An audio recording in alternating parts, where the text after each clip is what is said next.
Right, enough of that intro. Now, before I actually get underway, I'm well aware of the fact that at the moment no one can see anything. But the game hasn't actually loaded yet, so let's sort that out. And once the game does load, you should then be able to actually see something on the screen.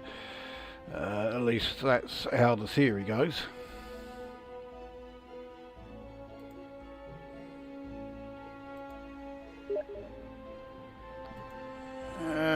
We can see it now. There we go. Done and done. So yeah, I've decided to basically do this almost on the spur of the moment. About 20 minutes ago, I had no plans to do this tonight. Well, I thought about it, and then I thought, no, I can't be asked, and then in the end, I just thought, what the hell? Let's go ahead and do this. Let's see if there's anyone in. Bloody hell! So we've got 3 people here. That's quite something. New intro. Yeah, it was basically me pouncing about. I did this. I put that intro together about a couple of weeks ago. I'm not surprised that at least one of you is very familiar with the music that was used. They are fucking everywhere now, that lot. So yeah, the band was Engine de Poitrine, and I mean, they've been around for years, but they've just sort of suddenly exploded onto the internet, just everywhere. Every YouTube channel that I'm subscribed to pretty much has done at least one video on them. Anyway, that's all by the by. Yeah, we got a new ship. The Lynx Highliner. And to put it mildly, I think it is an absolutely hideous, pig ugly looking thing. We take a look at it here in the hangar. Yeah, it's definitely not going to win any prizes as far as you know, its aesthetic value, but I have been quite pleasantly surprised by it, because it does fly really well, and I mean really well, considering that it's actually based on an adder, believe it or not. I didn't hold out a great deal of hope for it. I mean, I think, say, it looks awful, but performance-wise, it's on a completely different level. And like quite a few people, I've been testing it out by doing some rescue runs in the current CG event. So let's start by doing a couple of these. So yeah, the event is actually in this system here, the Le Mans system. So you've got a choice of 4 stations to go to. Ryman Enterprise here is the station you have to go to when you're first signing up to it, but it's not a great station as far as getting a lot of missions from it. So I go here to Web City, and I've picked up some pretty good ones. I mean, I haven't done a hell of a lot of these missions. I've done, it's certainly not double figures. I've only done about 7 or 8, and I've already contributed 54,378,894, helped in no small part by the last mission I did. That one alone paid 22 million. Nice. So we'll do a couple of these to get things started, and see how we go from there. Where are we in the chat? Drummer's note still isn't as bad as Ringo's. Ringo does not get a lot of stick. He was actually a decent drummer. From hearing that piece, I assume it was 70s prog. It's definitely classed as progressive, but it's bang up to date. The particular song that I played was only released on album this year. The thing that makes them weird, apart from their ridiculous costumes, which I really don't care for at all, they play microtones, and it takes a bit of getting used to because we don't really use microtones in Western music. In music of particularly the subcontinent Asia, they use them quite a lot, but here, no, we just stick to the usual 12 per octave.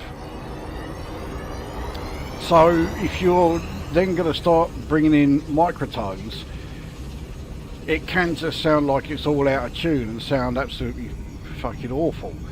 But they managed to get away with it quite well. Some of their songs are a bit, yeah, I don't know about that, but yeah, that one's alright. Be even better if I could remember the title. Anyway, let's jump to Le Mans and see what is going on. Well, I know what's going on there, but let's see what missions are available to us. I also forgot to show the layout or the loadout of this ship. I'll do that when we're at Le Mans, because it's not like we're going to be in any hurry to get out of there.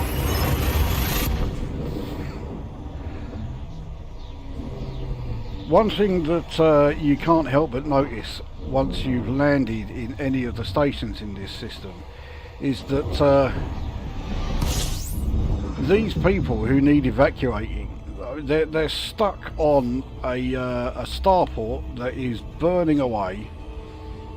It could explode at any minute.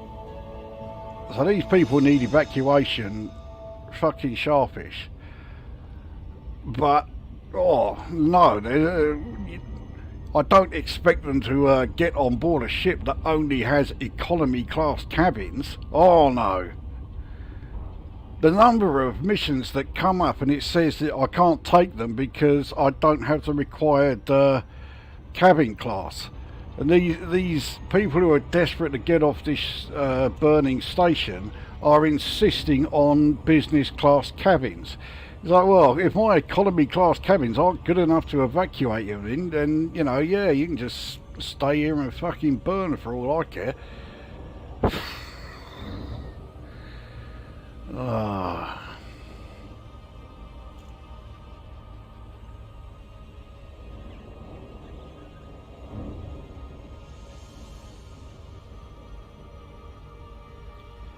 This isn't the only new ship that I got. Once we've done a couple of these, we'll head to the testing ground for the second new ship I got, which is another Caspian Explorer. I am becoming a bit of a fan of the Caspian Explorer. Yes, it is massively overpowered, but yeah, there are some things I like about it. There are a lot of things I don't like about it. It's not ideal as exploration ships go, but it's not bad.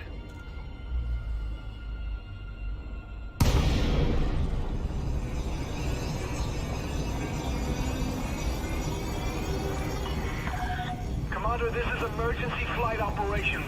We're experiencing an extreme crisis. We need all the help we can get. You're clear for access. Don't hang around, Commander.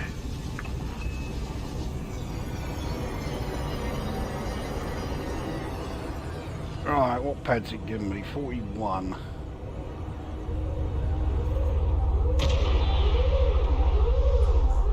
Right near the front. I hate them when they're this close to the front here.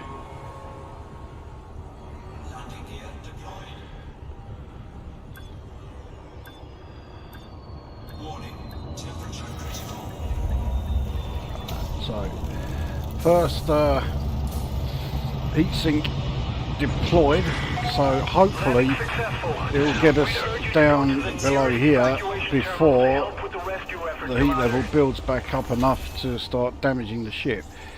You're going to take some heat damage whether you like it or not, but Yeah, with the heat sinks, you are going to be able to minimise it. Yeah, so I was taking heat damage already. Right, let's see what we have.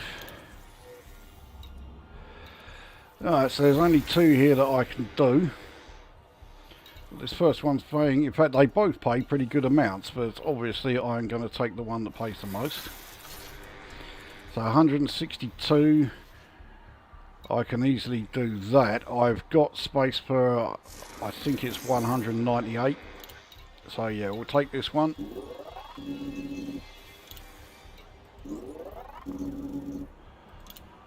Load everyone on.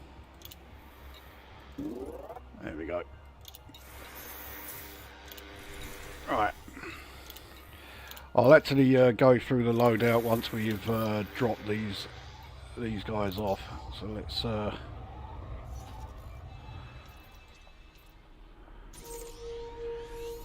right, I'm pretty sure this is one of the places I had to come to last night when I was doing these, so we should be okay. Now again, I will take a bit of heat damage during the launch sequence because it's very slow, but I will be able to minimise it. So there you go, we're taking heat damage. So now we can deploy the heat sink. Ship restraints withdrawn. Get out while you still can, Commander.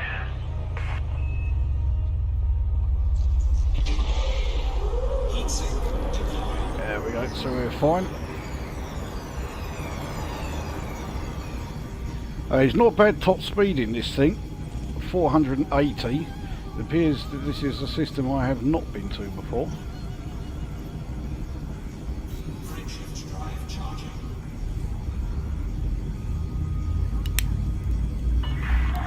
You're in the clear. Thanks, Commander.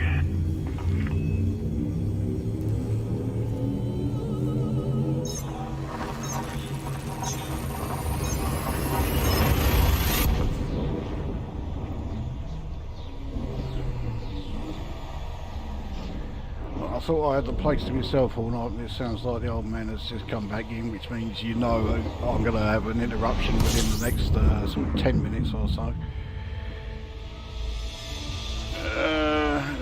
Right, well let's quickly get the system scanned. Okay, it's not so bad. When I saw that there were all those gas giants, I thought there was going to be loads in here, but it must be a T-Towery system.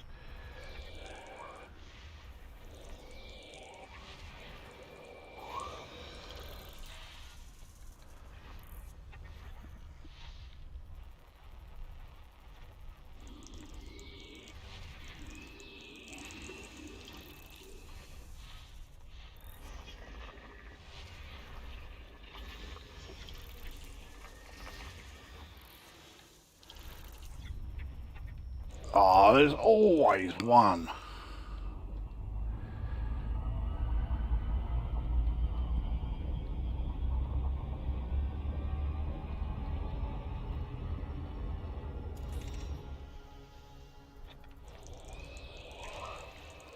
System scan complete. Right, there we go. Now we need to go to planet. Yeah, go to planet 5.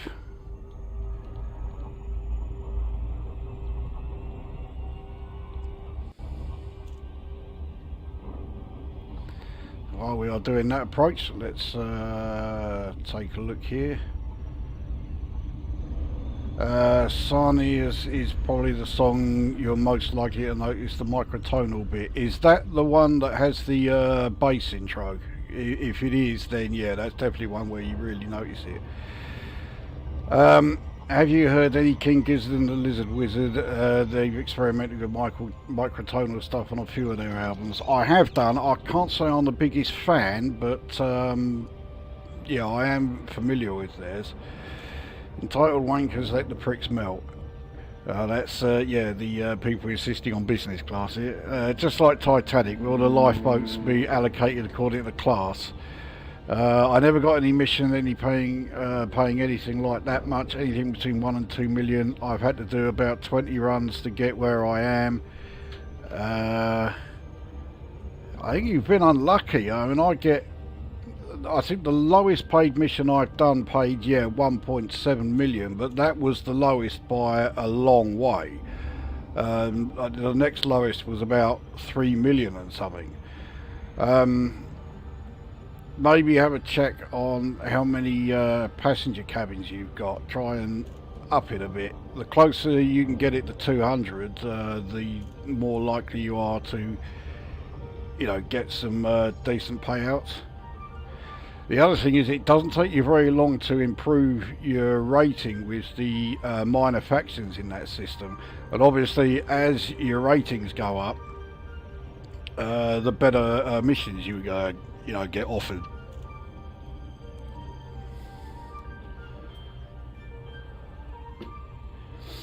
I mean, I was only going to do like 3 or 4 of these missions just to get myself into the top 75%, but when I saw how much they are paying, I was just like, fuck it, I'll do, far more than just that. I really hate it when like stations are really close to the planet they are orbiting, especially when that planet is a gas giant. I was going to map the planet, and then I suddenly remembered, it is a gas giant, there's no point mapping it.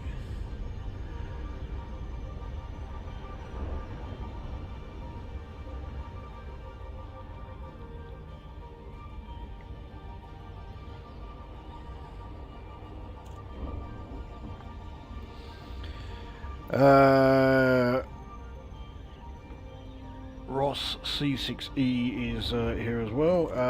Let's hope he doesn't try using the oven again. Oh. I dread it when he does. First and business class cabins are made of flammable materials. Well, they certainly are if they're in one of my ships.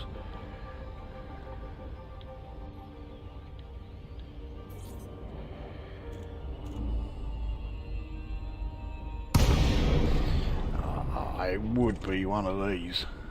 I mean, I suppose I should be grateful that it's only got 2 struts. Alternative destination, bollocks to you. We're going here now. Lima, uniform, Kilo. Welcome to the station, Commander.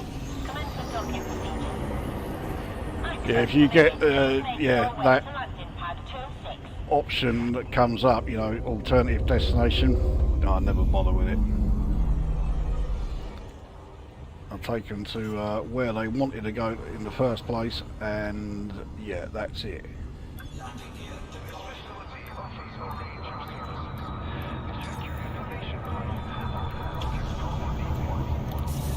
So yeah, damage was only 834, really no big deal. Reactivating docking system. Enjoy your stay at our facility, Commander.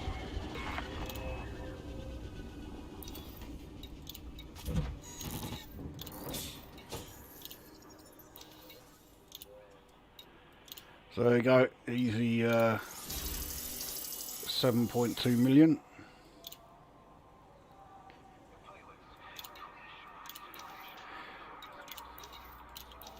Right, let's head into the hangar, and then I'll show you the loadout that I'm using for this thing. I don't think it's going to contain any big surprises.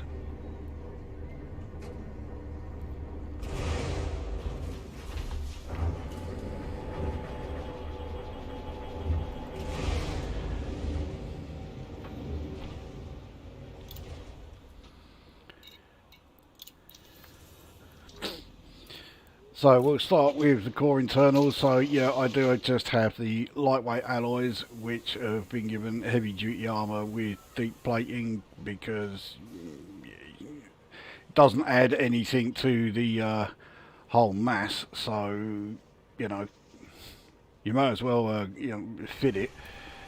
Power plant, obviously all of the items fitted are A-rated ones. So power plant is overcharged, but only at the grade 2. It didn't need any more than that. thermal spread experimental thrusters. This will surprise you. Yeah, dirty drive tuning grade 5 with drag drives, and bet you never saw that coming. The frameshift drive, this will surprise you as well. So it is an SCO drive, increased range grade 5 with mass manager. The life support is lightweight grade 5. Power distributor is charge enhanced grade 5 with cluster capacitors. Sensors are long range. Yeah, no big surprises as far as the core internals. The optional internals is not really going to surprise you here. So all of the passenger cabins are the Mark II versions, and they're all economy. So I've got 3 of the class 6. I have my bi-weave shield generator, a class 5 which is thermal resistant to grade 5 with high cap. Another class 5 cabin, and 2 class 4s, a class 3, class 2 Guardian FSD booster, and detailed surface scanner. So it means that I can still do jumps of just over 40 light years, which is, you know, quite handy. Utility mounts, yeah, so heatsink launcher which has the additional heatsink ammo. Then yeah, 2 A-rated shield boosters which have resistance augmented grade 5 and force block. And the third one is heavy duty with supercapacitors. And then the armaments, so we have class 3 gimbal beam laser, which efficient weapon grade 5 thermal vent, no surprise. Then we have 3 fixed cannons. They're all overcharged to grade 5 with the oversized experimental. And then finally the mine launcher, in case I do have to run away. So I've given it a high capacity magazine, but only to grade 1, because you're not really going to need a huge number of mines. And the ion disruption experimental. So that's the loadout. And the net result is, yeah, jump range 40.17. As long as I was able to get the jump range over 40, I was happy with that, which is why I've only got a class 2 FSD booster. Shield health is not great, 555, but the resistances are good. The worst resistance is kinetic, 50.5. And the armor health 898 is pretty good, certainly a downside better than the previous rescue ship I had.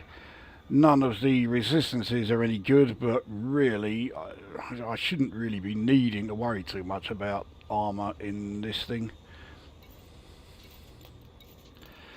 So yeah, that's the loadout, and it does fly really well.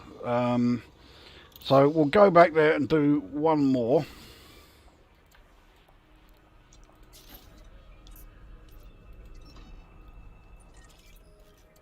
So I hate it when it does that.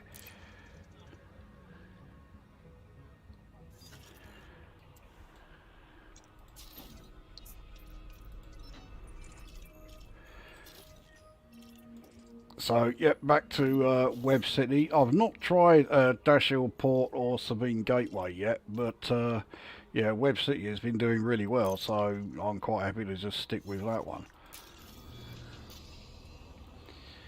Where are we? Dozens of missions at Web, and all about 1 to 2 million harumph. I don't know what to suggest other than, yeah, try and get your, I mean, I don't know what your cabin capacity is, but yeah, try and get it as close to 200 as possible, and you should find, yeah, you should be getting more than just, you know, 1 to 2 million. Did you hear about the 2 missing Doctor Who episodes that got recovered a few months ago? I did indeed. Yeah, it was 2 episodes from the Daleks' master plan. The funny thing about it is that when they found it, suddenly everyone was interested in Doctor Who again. But only because it was, you know, old Doctor Who, proper Doctor Who, not this insulting horse shit that the cunty Gatwa era was all about. You know, no one gives a monkey's toss about Doctor Who that, you know, is his era. But yeah, you go back to William Hartnell and find a couple of missing episodes and suddenly everyone is interested again. The Daleks Master Plan is not a particular favourite story of mine. It just drags on for so long. I mean, it's a 12-part story, and it really did not need to be as long as 12 parts. In fact, if you include Mission to the Unknown, which was like a sort of preview episode of it, that would make it a 13-part story. And yeah, it's just too much. Fire zone. We hope you have a safe journey. It was the first time that Nicholas Courtney appeared in Doctor Who, but he was not the Brigadier. He was Brett Vian, a space security agent or something. And yeah, even though I'm not a fan of the story, it's great to see you know, these episodes found. I think a lot of Doctor Who fans do kind of delude themselves into thinking that eventually all episodes will be found. That's not going to happen. There are, I think, quite a few episodes that we're just never going to get back again. But you know, yeah, the more they find, the better, you know. At least we'll be able to watch some decent Doctor Who instead of the absolute fucking shites that got churned out over the last couple of years.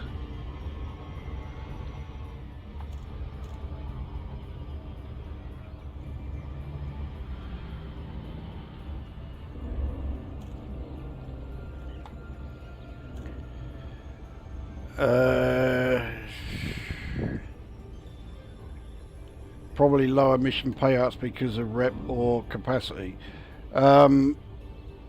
Probably capacity. I say my rep. I'd never been to this system before. I had to scan it before I, you know, could do any of the missions here. So I'd never been to this system before. And yeah, within doing 7 missions, I was being offered, you know, missions that paid 22 million. So I would certainly say it's down to capacity. I just wish they'd get on with animating the important missing stories. But what do you consider the important missing stories? The obvious cop-out is just to say, well, all of them. But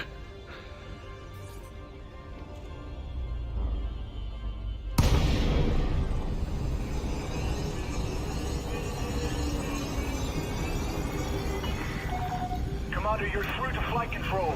This station is undergoing emergency evac procedures. Do not request docking unless you intend to rescue survivors. You're clear for access. Don't hang around, Commander. I mean, I can remember when there were some John Pertwee era stories that were missing. Yeah, on that old. Right, so again, right at the back. Normally I like being right at the back, but not on this occasion. Commander, we're advising all pilots to stay well clear of damaged structures. We're seeing multiple explosions in the inner dock.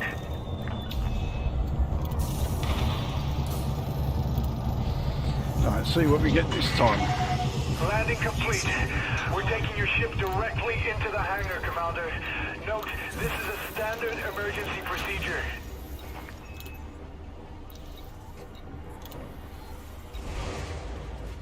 Well, it's not going to take a genius to work out which one of these I am doing. So 144 tourists paying 43.8 million. So they want me to go to Cleonensis, so it's going to be about 3 jumps, but for 43.8 million I would do 23 jumps. So, right.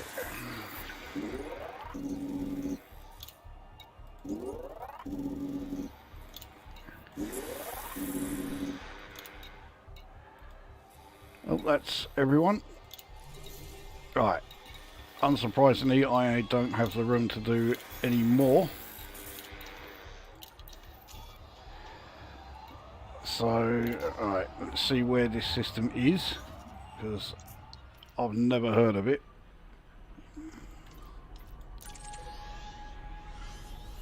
That would explain why I've never heard of it. I've never been there. So, yep, 3 jumps. Off we go.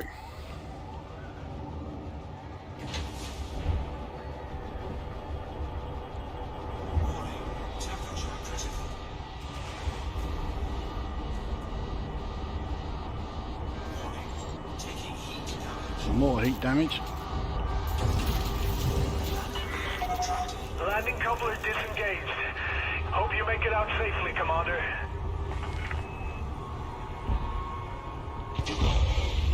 Heatsink deployed.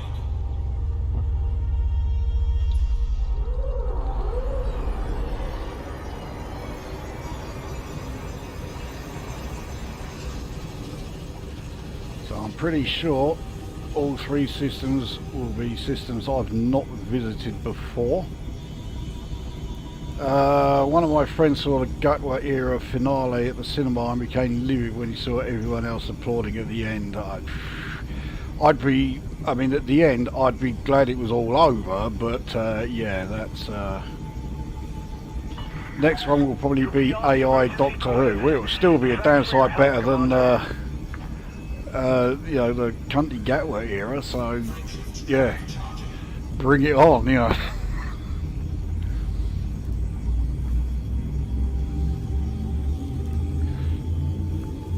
Thing is, even if it is an AI Doctor Who, let's face it, it will be a black, gay, transgender, you name it. If there's a diversity box to be ticked, it will have it.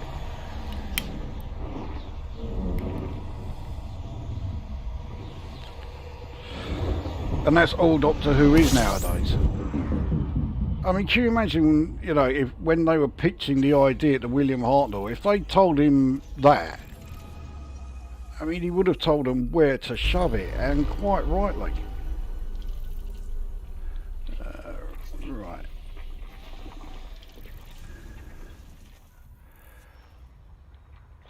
There it is.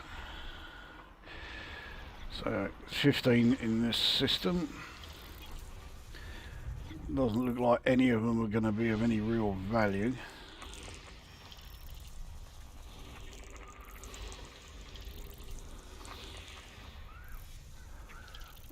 This is just alright.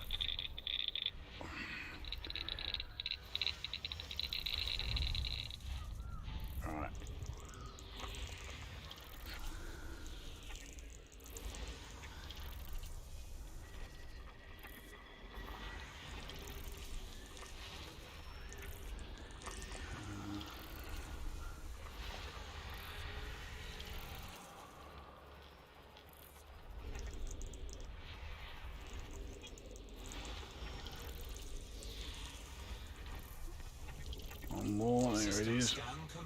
Okay, let's see if any of those are worth mapping.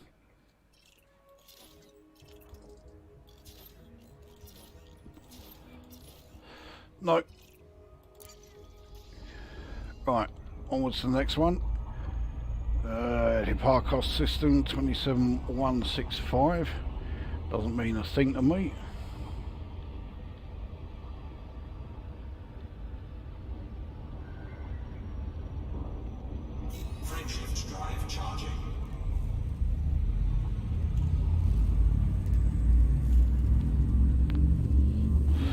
Yeah, because I haven't had to overcharge the power plant too much in this, it runs really cool.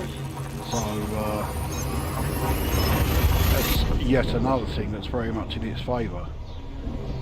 So when I first saw the links in you know, the various YouTube posts and on the forum, I really didn't want to know. I I just thought it, you know, on an aesthetic level, it is absolutely fucking hideous. But looking beyond that, it's actually a great ship to fly. It really is.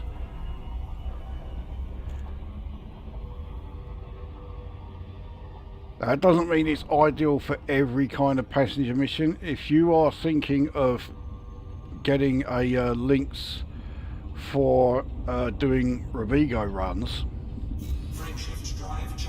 well, if you don't have a ship outfitted specifically for Rovigo runs, then yeah, okay, I suppose you could do it. But if you've already got, say, a Python or a Type 8 outfitted for Rovigo runs, there's no point you know, replacing it with one of these, because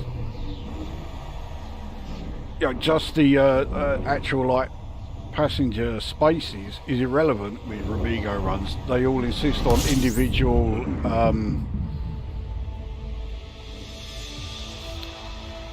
you know, individual cabins. I'm rather glad actually that this one has already been mapped. So where are we going? Oh, it was already selected, Jesus Christ.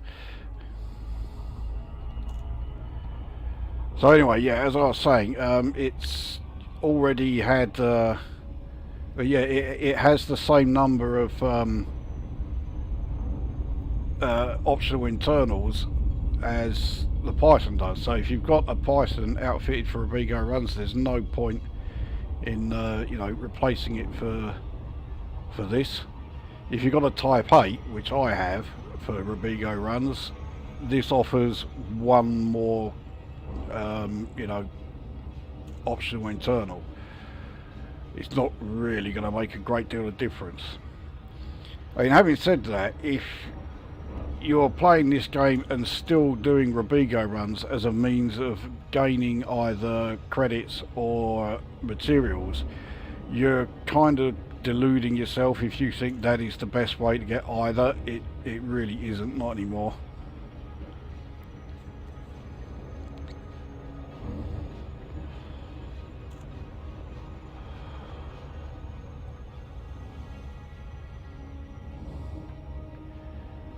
Right, let's take another look at the chat here. I believe the Feast of Stephen Master Plan Part 7 is the only episode guaranteed not to be recovered, as there was only one copy made. I'm not sorry about that. Feast of Stephen was yeah, not Doctor Who at its best.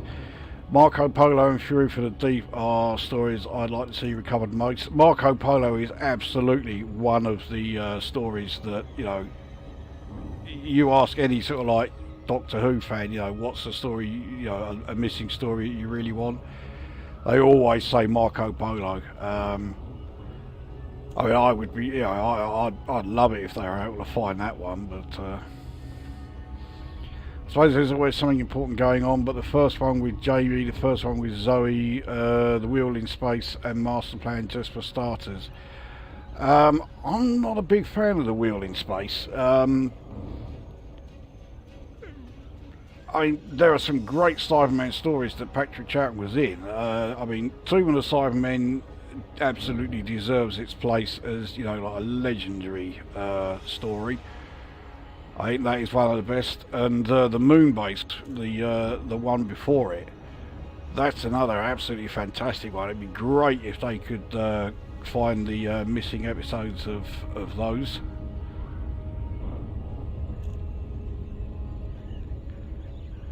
But a lot of the time you ask Doctor Who fans, you know, oh yeah, what's the missing stories that you want, and they always say The Power of the Daleks and The Evil of the Daleks, which I think are two of the most overrated Doctor Who stories ever made.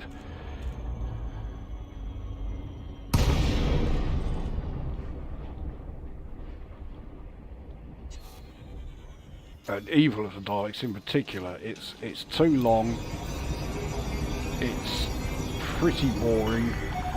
The only reason the Doctor Who fans keep, you know, clamouring for it is because it's the story with the Emperor Dalek. I was never a fan of the whole Emperor Dalek concept. I don't think it's a great idea. I don't know what they are asking for there, but whatever it is, it's too late because I'm already here, so...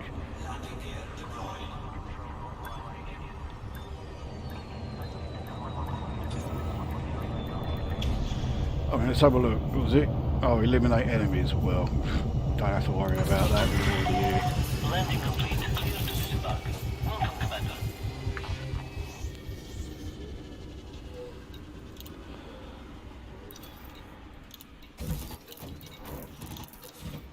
I mean, I am armed and I do have shields, so I could have taken out enemies, but still. So there we go, 43.8 million. Of course, my ship launch fighter pilot takes 10% of it, so oh dear, I had to make do with 39 million, but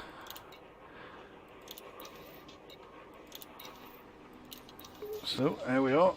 So what's that done as far as my contributions? That is not updated fully. That hasn't added this latest one. So I'll be into the 100 millions. I think to get into the top 25% I need to contribute something like 133 million. But I mean, if I get one more mission like that and there you go, I'm there. Where are we? Well, 43 million. It's definitely more. It's definitely the highest paid one I've seen. I've done missions with more than 144 for 1 million. There's been no choice. Yeah, that's the thing. You get, you know, once you arrive there, it is sort of like luck of the draw. You've no idea what sort of missions you are going to get. Cyberdamie has arrived, yanking the plebs out of the fire. Oh, yeah. I guess I'm just checking when everyone else is there to... I guess I'm just checking when everyone else is there too. Oh, taking all the high-paying jobs. No, it shouldn't work like that. It should just be that you know, it's just what's in your instance. And considering that most of the time you play the game solo, yeah, other players in other instances shouldn't affect the options that you get. How about ticking the good story box once in a while? What, in modern day? You're joking. They'll balls it up, just like the proposed female woke James Bond up the tripe. I mean, you notice that James Bond seems to be pretty much dead in the water. Well, I know there is supposed to be a new film coming along and that, but they just don't mention it anymore. It seems like they want to go woke, but you've just got to look at how well or how shit every other film that has been made specifically for the woke audience has done. You know it's going to be a dreadful, you know, it's a dreadful idea. No one's going to watch it, and for some reason they still go ahead and do it. The Evil of the Daleks is a slog until the last two parts. I mean, yeah, it really is. It's quite the tedious story, actually. I'm really not a fan of it. The moon base is amazing. Yeah, I'd definitely go along with that. Plays the fall until he realises he's up against the Cybermen again. The guys who killed him the first time, the fall turns off and he becomes deadly serious. Yeah, yeah. I think the moon base is. I would put that in the top 3 of Patrick Troughton's stories. 122 million to 2 billion at the moment for 25%. So yeah, getting into 25% is certainly doable, but yeah, getting into the top 10%, not at all. Once or twice I'd agree. At the time though, I can get to fuck. I've had enough of these now, and I've got 26 million. Yeah, I mean 26 million. It's guaranteed you in at least the top 75%. You'll get a decent payout.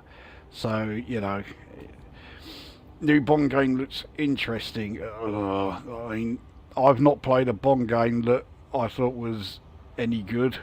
But then I am also including all the Commodore 64 Bond games. You know, you remember how crap View to a Kill was? Jesus Christ.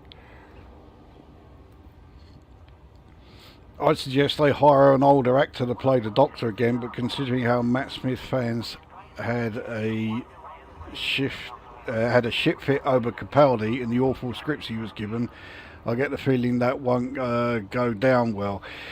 Yeah, I mean, like someone Capaldi's age, I think is ideal for the role, but the BBC always does this. At some point, they always get to they go through this phase where they are constantly casting people who are far too young for the role.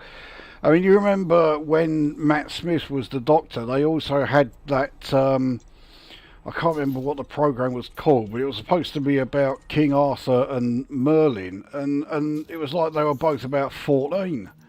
It was utterly ridiculous. And of course, that also happened when they cast Peter Davison as the Doctor back in the day.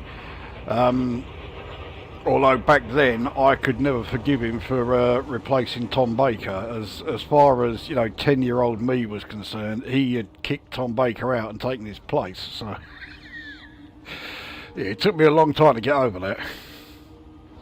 Right, we'll go and do one more mission, see if I can get myself onto the top into the top 25%. I certainly won't stay there, but we'll see if we can actually get to it at least. Frame shift charge detected.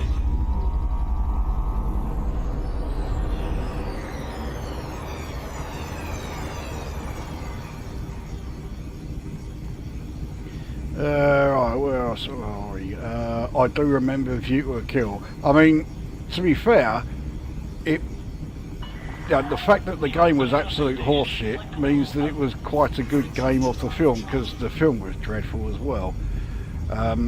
It really wasn't a good idea to keep Roger Moore on for that one extra film, because my god, he looked fucking old in that.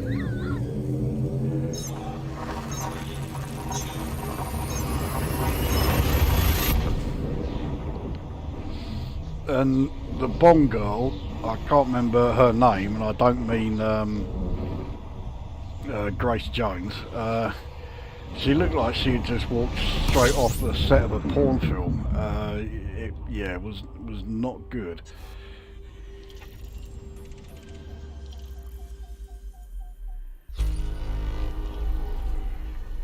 Right, how many?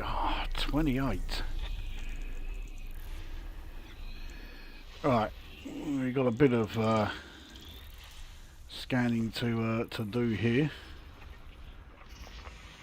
It looks like it's all gas giants and icy moons though, so we certainly won't be mapping any planets here.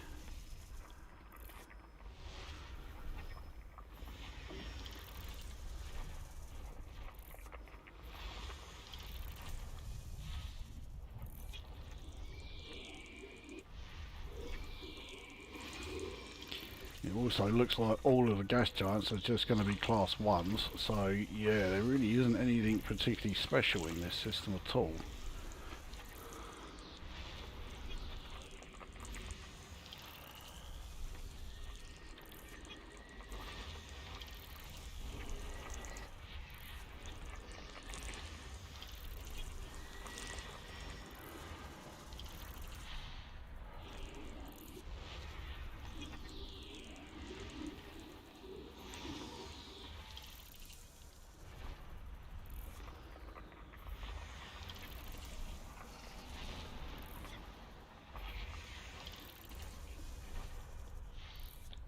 So, 18 done.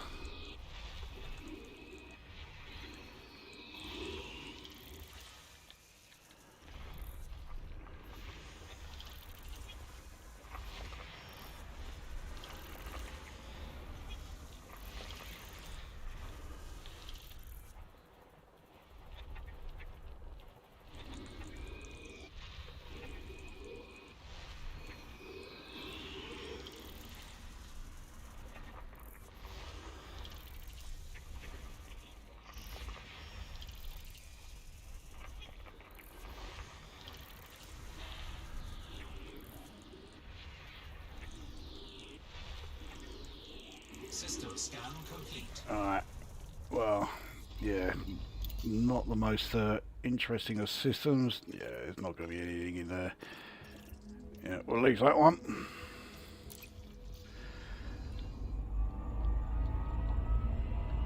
Where are we? Capaldi got some good speeches, but lousy stories. Capaldi's Doctor Who was a bit like Pierce Brosnan's James Bond. A great choice of actor to play the role, but he really got lumbered with some absolute dog shit stories that he was in. Frameshift drive charging.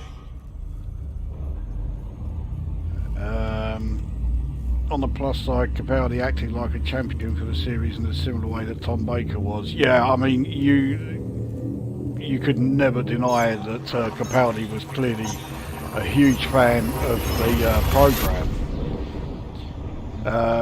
I can imagine that if he was watching the Cunty Gatwa era, he would just be despairing.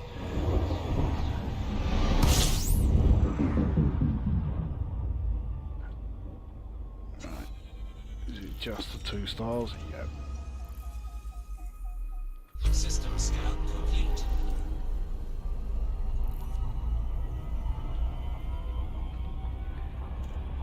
Right, Tanya Roberts, yeah, that's the one who was,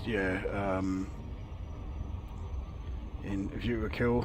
Didn't help that Cubby Broccoli forced him to get a facelift. If they got Roger to do any more Bond films, it would eventually turn into a Weekend at Bernie's, yeah.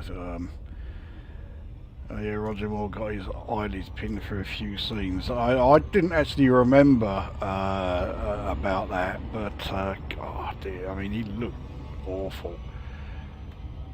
Frameshift drive charging. I mean, I don't think anyone would ever complain about having Christopher Walken playing a Bond villain. That was an inspired choice of actor for that role. But again, great casting, but dreadful story.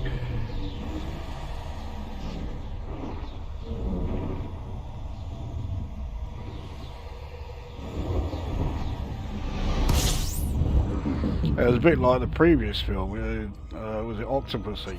You had Louis Jourdan, who was a great choice for a Bond villain, but it wasn't a great story that he appeared in. Connecting both Doctor Who and Bond, it amuses me how the German scientist who Sean Connery keeps annoying in Diamonds Are Forever is the same actor who played Professor Zaroff. I didn't actually know that was the same guy. There you go. I learned something new. I always considered myself a bit of an expert on the classic era Who, but yeah, I didn't know that.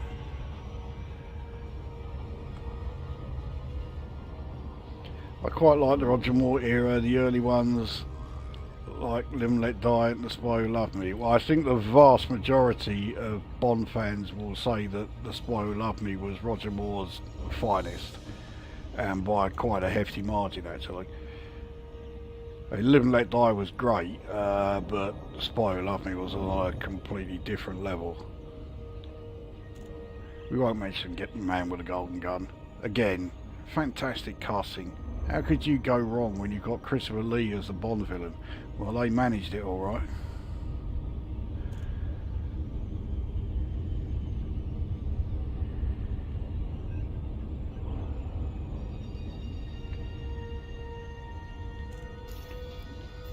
See if it's been added. Yep, so I'm now up to 105,754,000. Let's see if there's another decent paying one that will get me up to the 25%.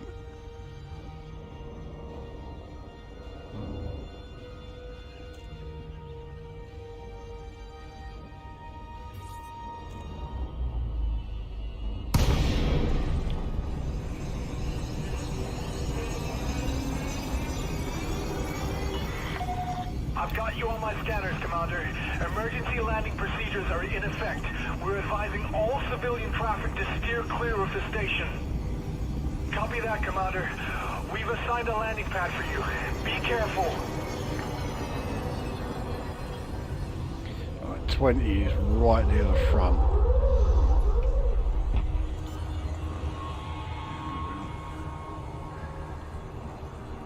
Landing gear deployed. Warning, temperature critical.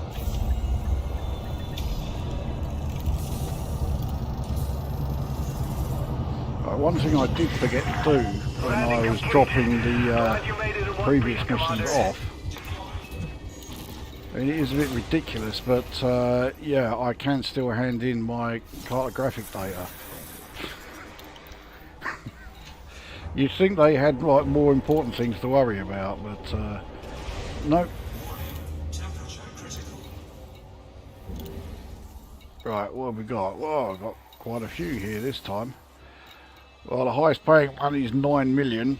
I mean, I'll certainly take it, but yeah, it would have been nice to have more.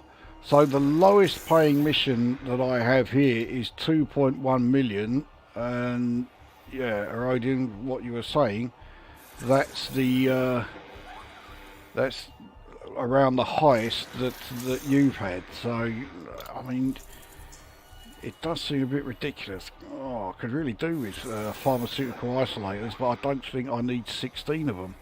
I think I only need about 10. Oh, let's load them up anyway.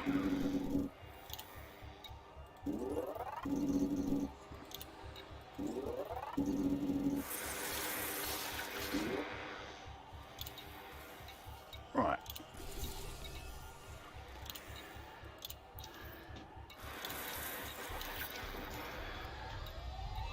There's only one jump from here. We'll see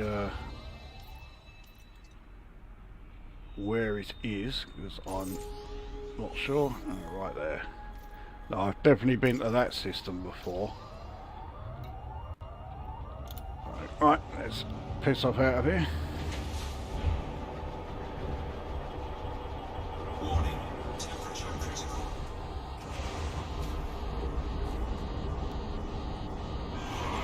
Taking heat damage.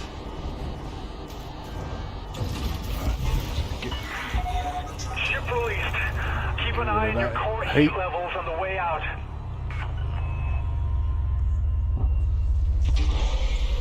Heat sink deployed.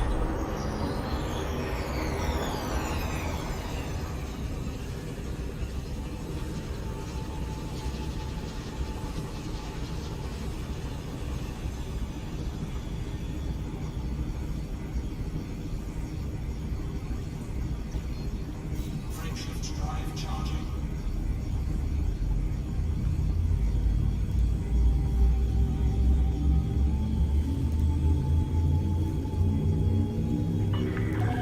All clear. Swing back from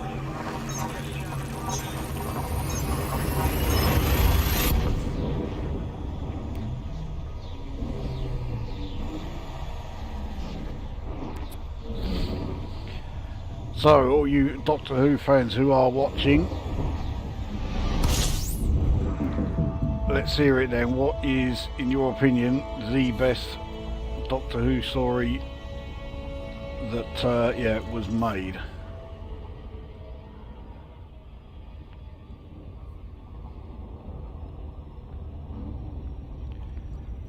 I'll tell you straight off what my one is. That is The City of Death from 1979. That's a fantastic story, that.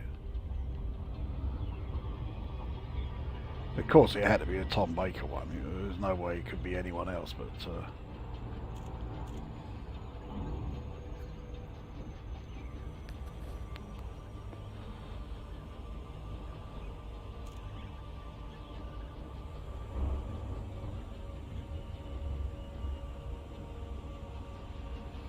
once we are back on the carrier and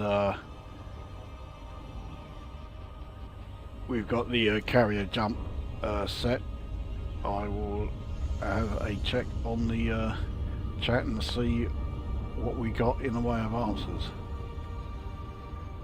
I think I know what one or two of you might say. I do seem to recall Jim telling me that his favourite was the Sea Devils, which is a fantastic story. I mean, there's no shortage of really great Pertwee era stories, and that's definitely one of them.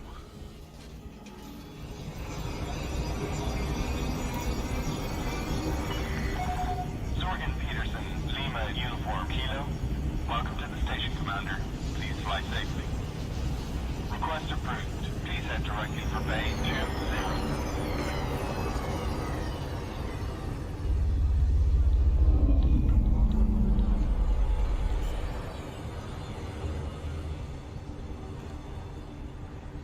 Landing gear deployed.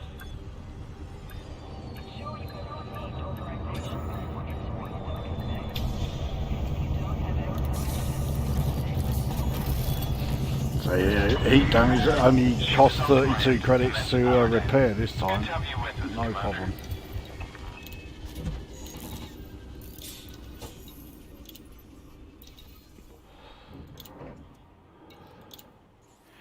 Yeah.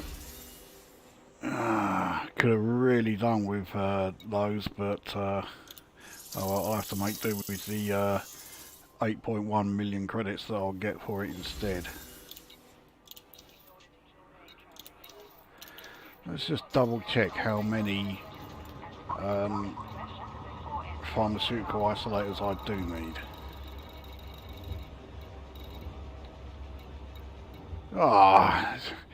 So yeah, I need 15. Just one more and I could have got them. Oh.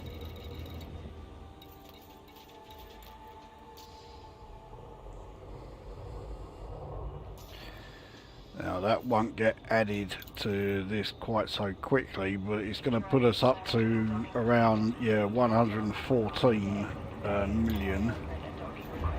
Not quite enough to get us into the top 25, but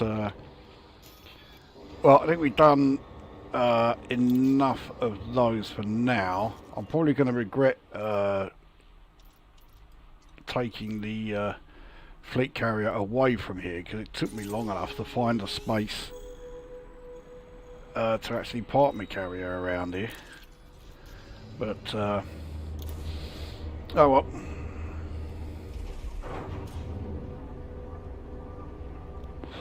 I've certainly done enough to ensure that I will finish in the top 50%. That's good enough for me. Exit the station quickly and safely.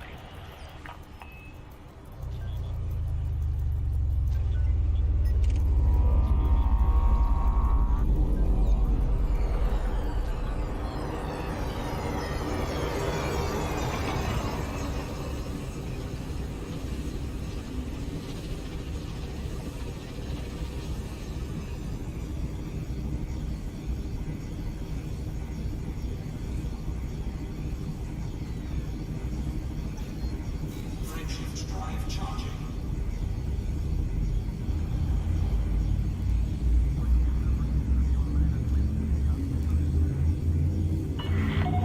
Clear station perimeter. Have a safe journey.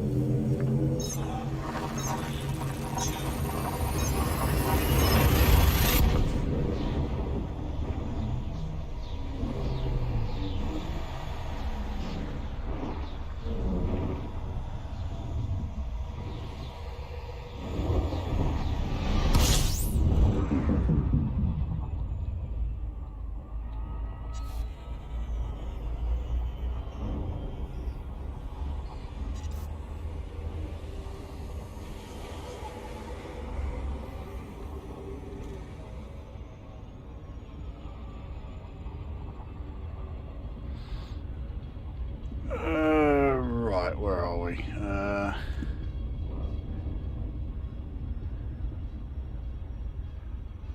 I'll have a little laugh at Walken does just before falling to his death. I mean, that is such a Christopher Walken moment, that.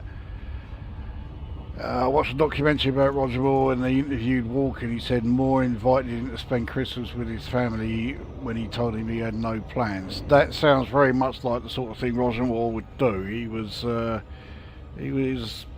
great.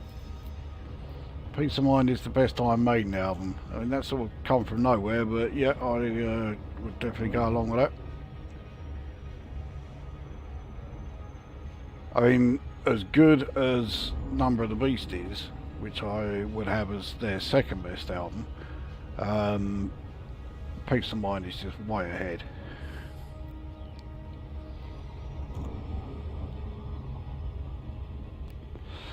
Well, at least it is in my opinion. I do know a few who don't agree. I know Jim's favourite Maiden album is Number of the Beast. And, well, there's far worse you could choose. And the fact that, yeah, I would have it as their second best album behind only Peace of Mind should tell you that, yeah, I think it's a fantastic album.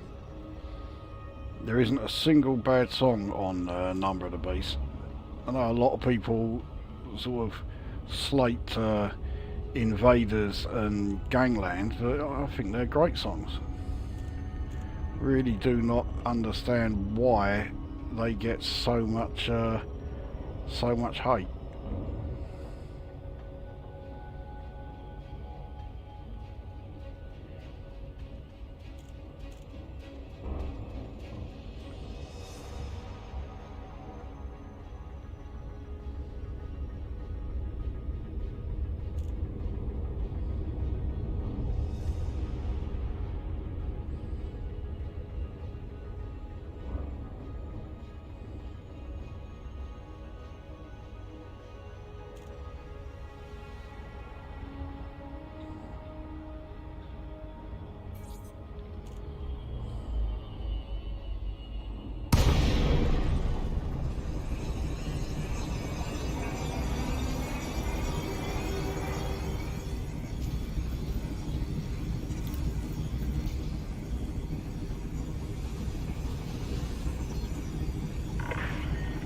Permission granted. A landing pad has been assigned to you, Commander.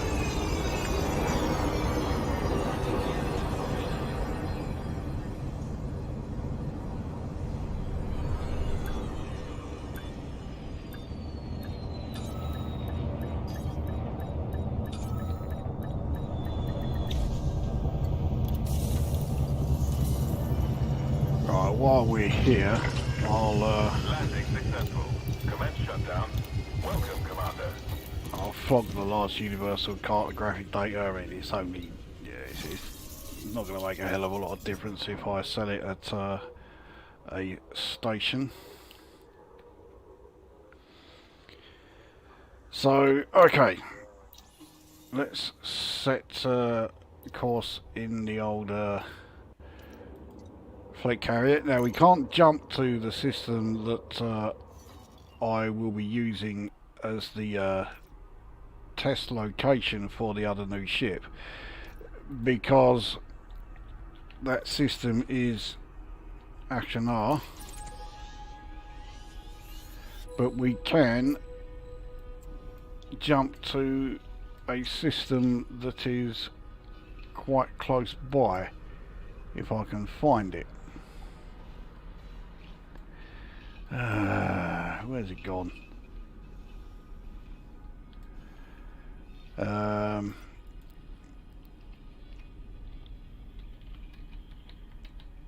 Right here. There we are.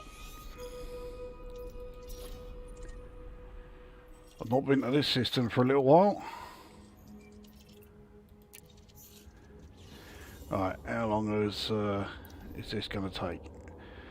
Just over 15 minutes, so yeah, we are good. Right, let's see what else we've got in the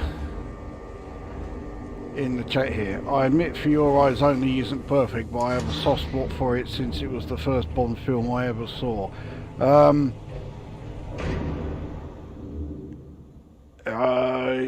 mean, it's not bad For Your Eyes Only. I love the version of the theme that plays on the gun barrel sequence.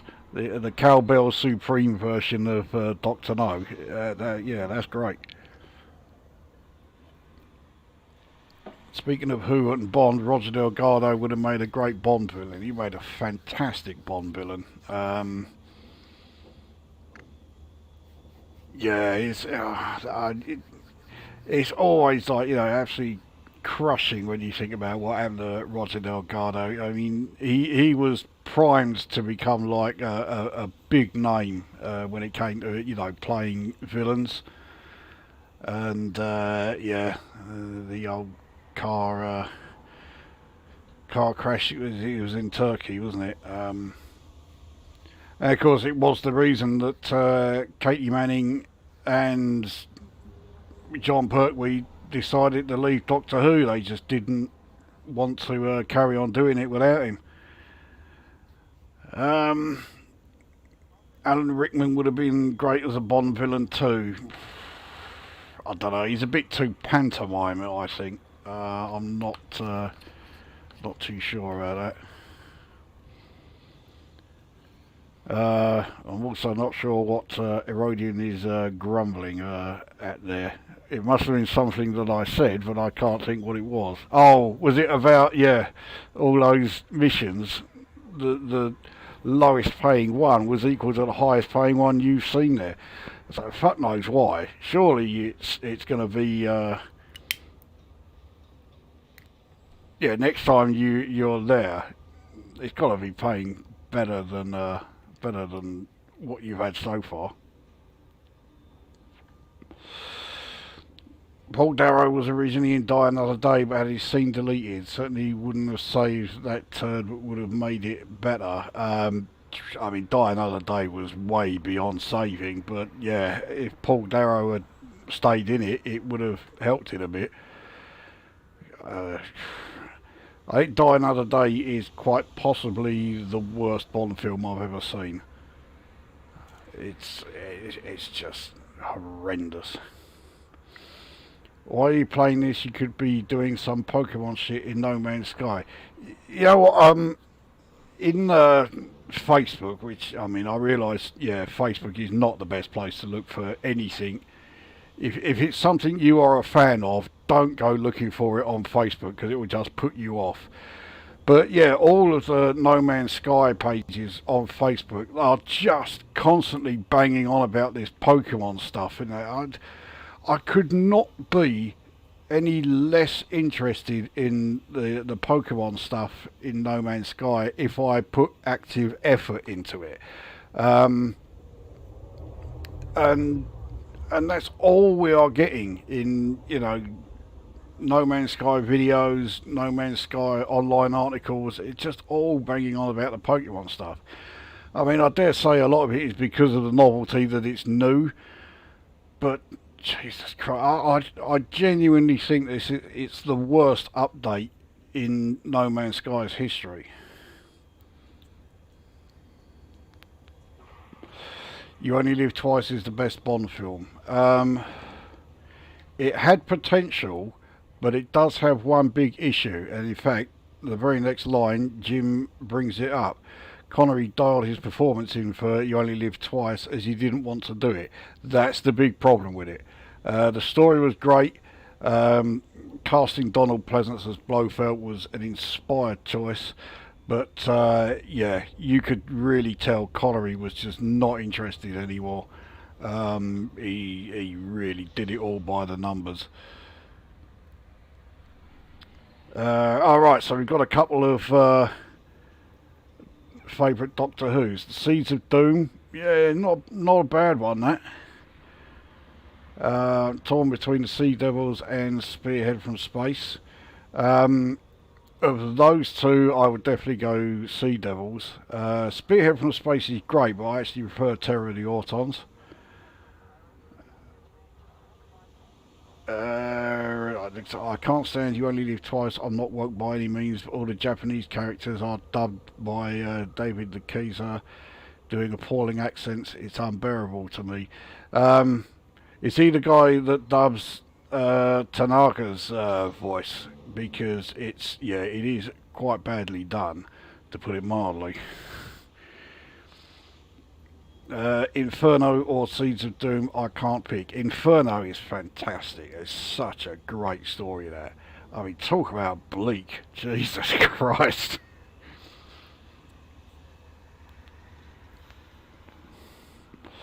One of the Japanese characters in You Only Live Twice was dubbed by Fraser Hines. I never knew that.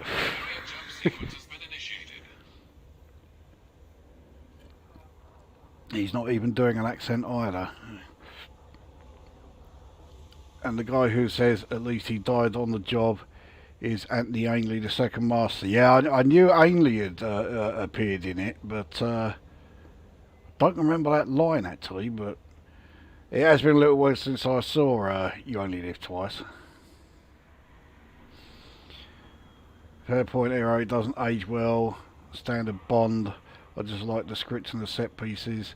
Set and pace expectations. I mean, yeah, the set for You Only Live Twice was fantastic, and it was the standard by which all the rest were judged. You know, I don't think it was until The Spy Who Loved Me, you know, the interior of the ship with the three submarines there, that was the only time that they managed to, I'd say, meet it. I wouldn't say it was better, but it was sort of up there with it. It's way better than Thunderball. Talk about a slog of a movie. I have to go along with that. Thunderball, yeah, there's just something about Thunderball. It just never grabs me. It's not my least favourite Connery Bond. That is always going to be Diamonds Are Forever. But yeah, Thunderball was not brilliant. And the best actor that ever did and ever will play Blofeld. She was going back to Donald Pleasance there as well.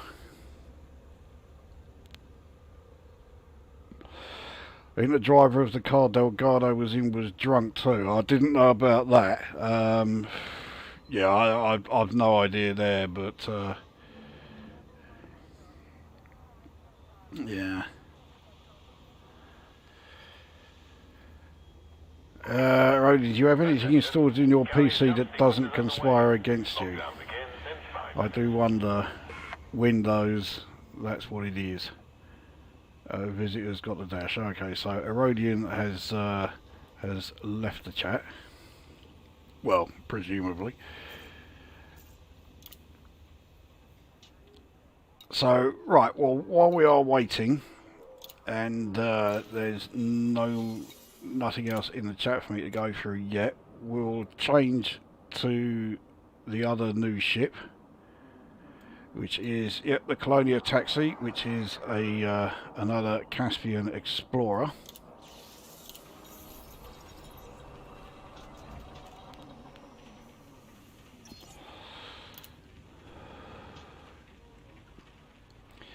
So the loadout for this is, well, quite sparse. So there are no weapons of any kind. In the utility mounts, there are 2 heat sinks. I got a bit lucky here. I had one of the Sirius pre-engineered heat sinks, so I used that. I was just going to use 2 unengineered standard heatsink launchers, but yeah, I just took advantage of the fact that I had this laying around. But that's everything in the utility mounts. So core internals, I have the Mark II ablative lightweight alloys, which are engineered grade 5 lightweight with deep plating.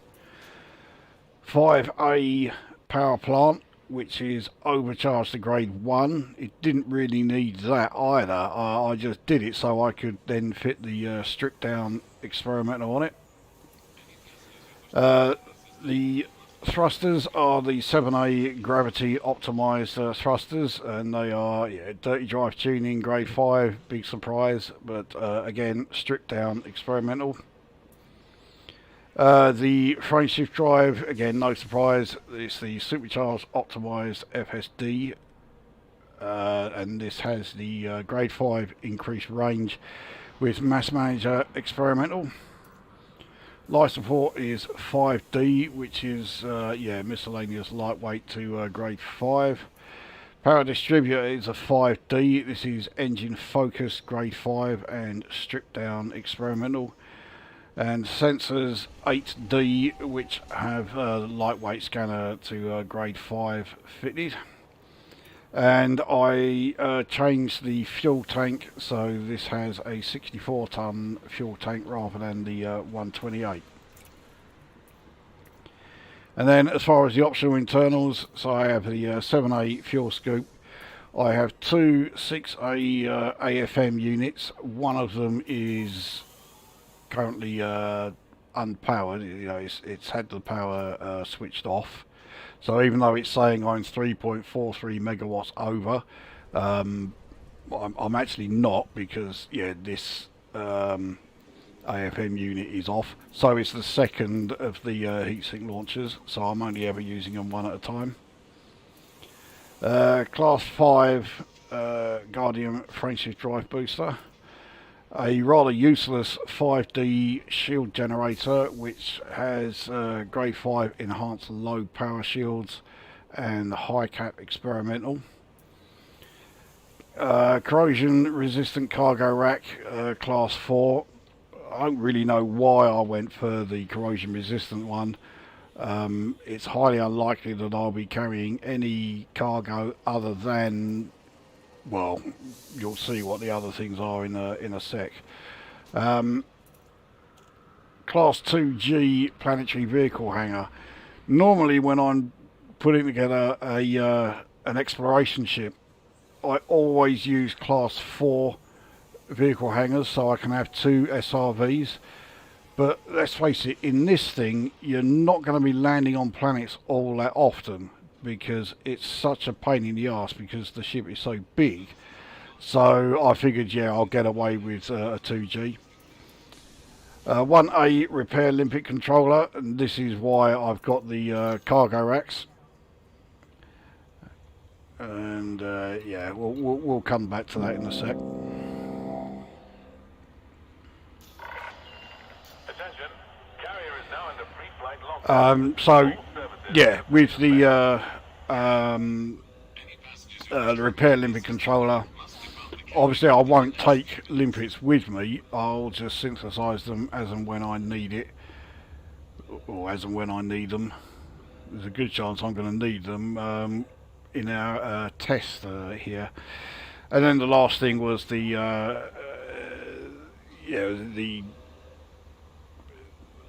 what is it? The sensors, you know, planetary mapping thing, whatever it's called, I forget now. And that's it. That is everything that is installed in this thing. But the net result is that yeah, shield health is dreadful, 244. Armour health 637. I mean, it's not dire, it's not great, but I mean, it's not like I'm ever going to take this thing into combat or anything. And jump range is 83.37. Now my target was 83.4, so I'm only 0.03 off.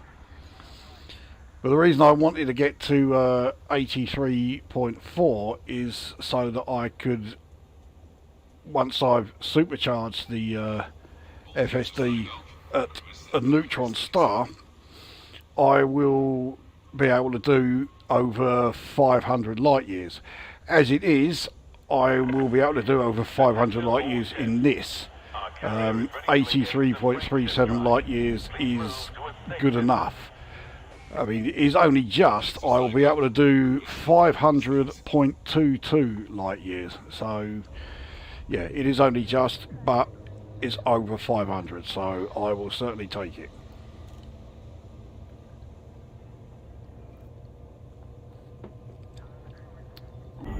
Five, four, three, two, one.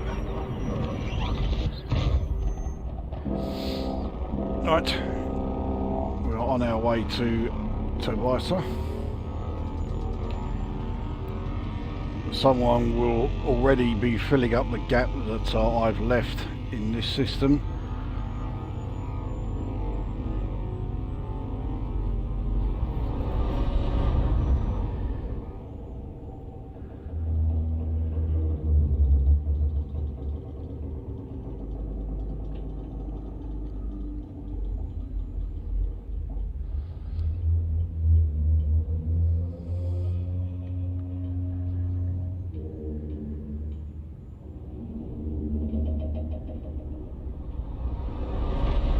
So, yeah, here we are, arriving.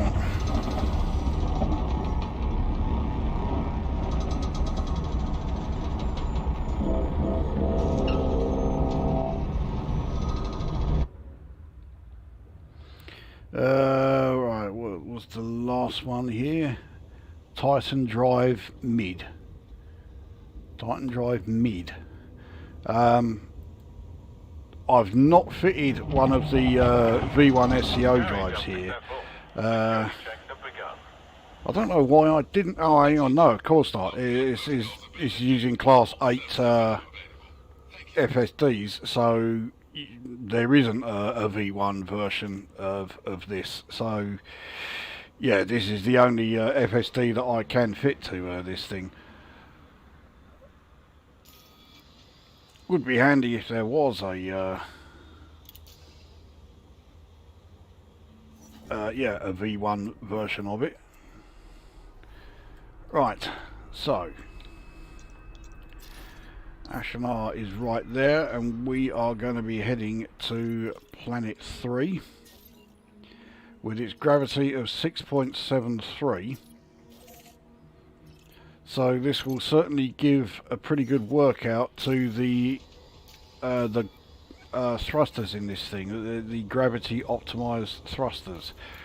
We'll have a look and see just how gravity optimized they are. So let's get underway.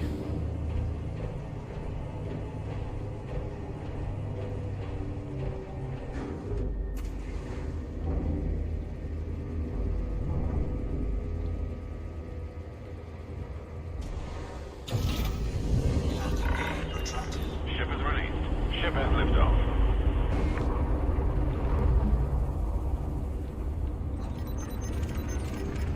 Yeah, now I'm here, I can actually start getting some merits again. It's been a fair old while since I last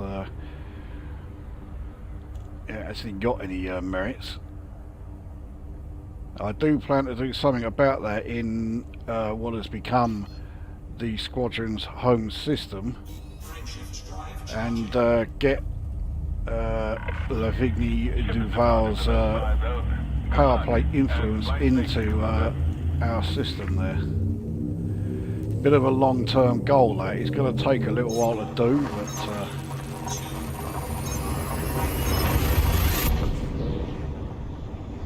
I mean, I'm going to finish building everything there first, but I'll go into more detail of that when we arrive there. We will be heading to that system. I'll update you on everything that's gone on there. Yeah, I've got a fuel scoop. Exploration ship without a fuel scoop would be a bit useless. Alright, let's use the overcharge. I think we may be coming in a bit fast.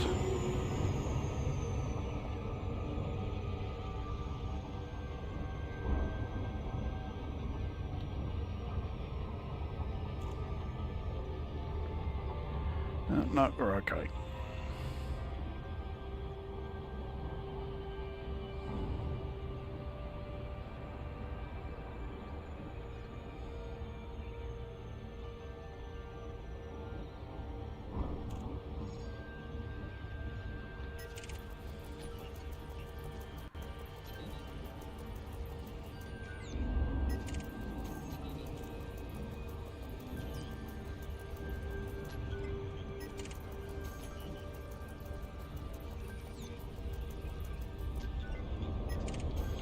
Yesterday I came across a really weird wing. The main ship was a ASP Scout. That in itself isn't particularly weird, but its two wingmen were in Type 7s. I mean, seeing a Type 7 with, you know, in a wing with two ASP Scouts, yeah, I see that all the time. But an ASP Scout with two Type 7s as his wingmen, yeah, that's very different.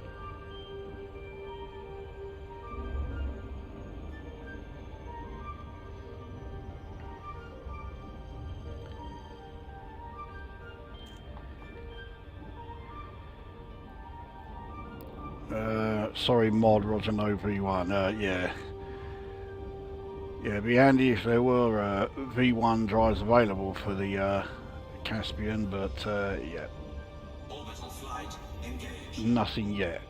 I wouldn't be at all surprised if they did appear, but yeah, they're not here at the moment.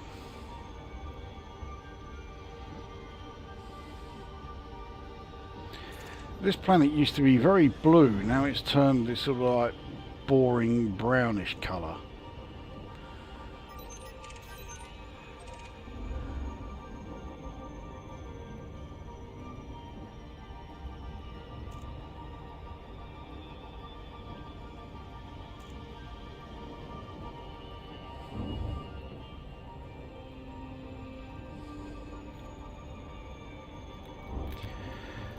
So we're about to enter the glide, and this is where we see the first difference between this ship and any other, because our glide speed is not 2,500 meters per second, it's 3,500. So we come in a damn sight faster.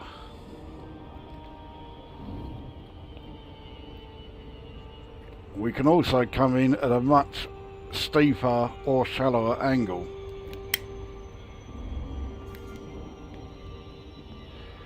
So normally if you're gliding in you can go up to 60 degrees. We're too close to the surface to really show it here, but yeah, in this you can glide up to an angle of 75 degrees. I mean, I'm sure it might be useful at some point, but I really don't see what the usefulness is of gliding 1,000 meters per second faster, or yeah, being able to come in at such a steep angle. Because if you are gliding at 3,500 meters per second and you're coming in at an angle of 75 degrees, there's a good chance you're gonna hit the ground before you know before you have the chance to slow down.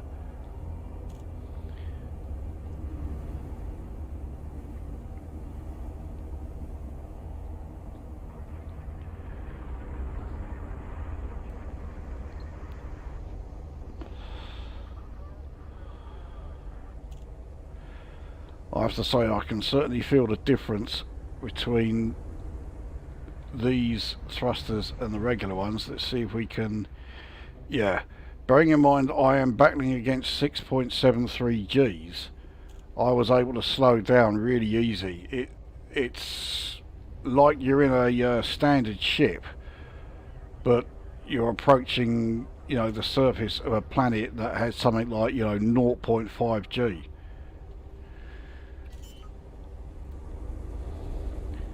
Let's see if we can actually land this thing. Landing gear deployed.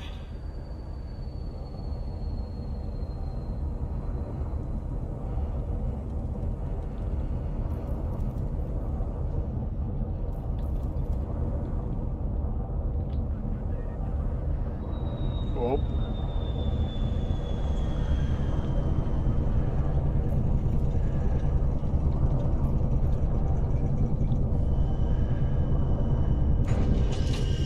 Well, that weren't too bad. Let's... right. I can't get out on foot, but we can go out in the SRV, so let's take a look.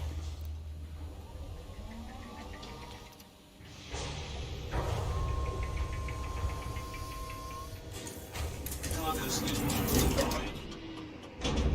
High gravity landing. I do like driving around high gravity planets in the SRV.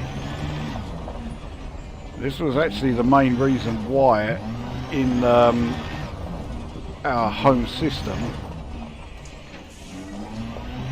I was building settlements on, well, somewhat high gravity in the home system. Let's have a look what this nearby thing is.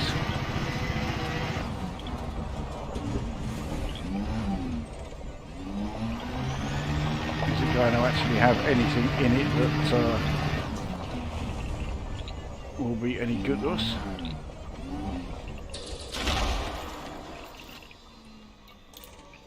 Well, I do need nickel.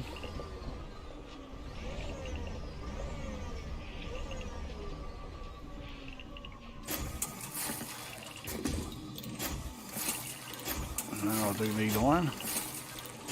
And chromium, there you go, so that turned out to be rather useful.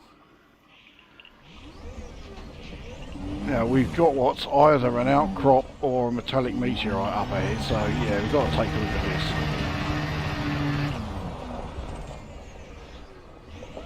Ah, is that what it's going to be?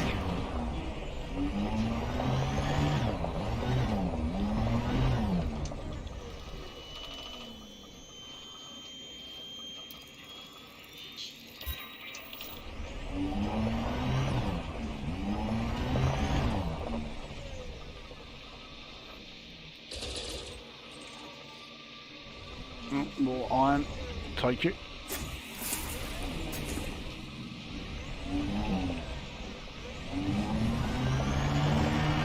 Alright, so it should just be up ahead, whatever this is. It is a metallic meteorite. I saw that.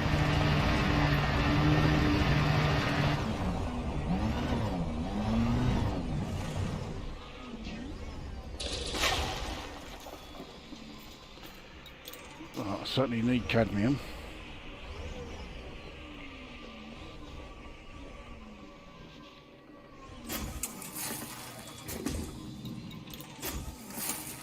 I think I need yttrium. Yeah, I do. Needed the whole lot.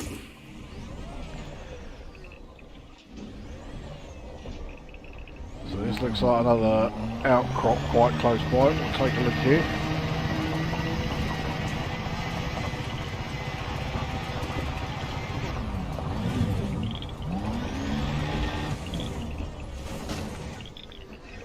Ah, no, it's more of these.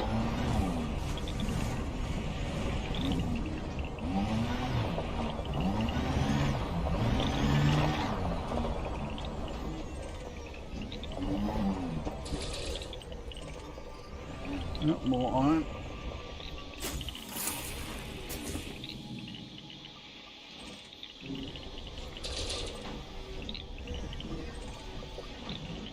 More cadmium by some of you.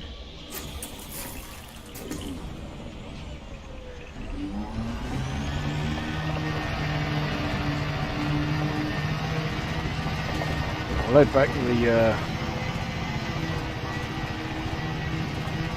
the ship.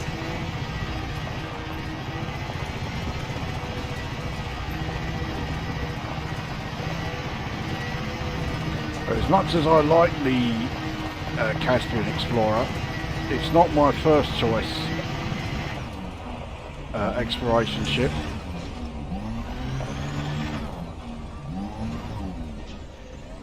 First choice is still going to be the Mandalay.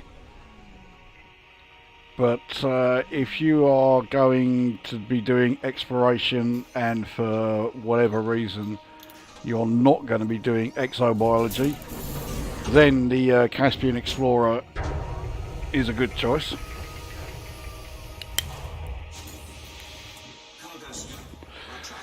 Now that said, the chances of me doing an exploration trip and not doing exobiology as well is extremely slim. Where are we? Good landing, no shield loss at all. Believe me, I was as surprised as anybody with that. But I think again that's the yeah, that's got to be the optimized thrusters, because we should not be able to launch that easily off this surface.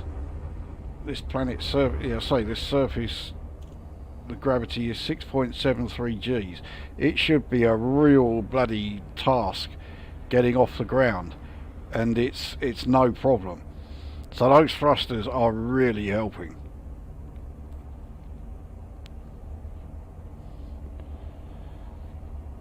Gravity would also be like constantly pulling us back down again as we're just trundling along,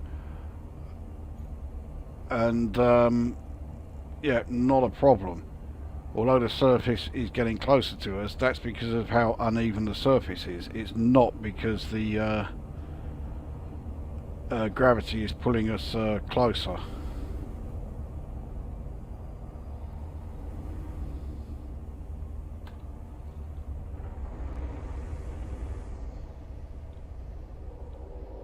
So yeah, we're just very slowly coming down. And normally, yeah, if you just lightly touch the F key to lower you, you just plummet right down and, you know, bang, slam into the ground for the most undignified landing possible. But it's not happening here with this thing. I'd like to be able to land around here and see what materials are available. So that means I've got to try and find somewhere where I can land this bloody great thing. There you go. So that was quite a soft sort of like nudge on the ground, and it took my shields down to 73. That's how pathetic the shields are on this thing. They really are not much cop at all. Alright, let's see what we've got.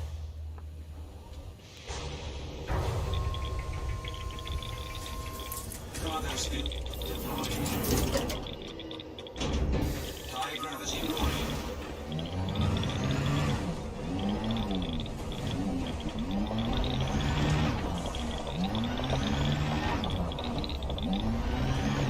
Yeah, we found quite a large old field of whatever these things are.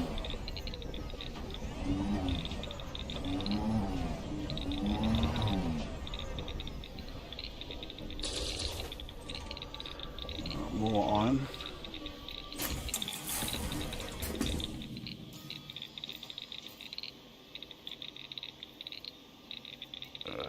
Right, let's take out the crystalline clusters.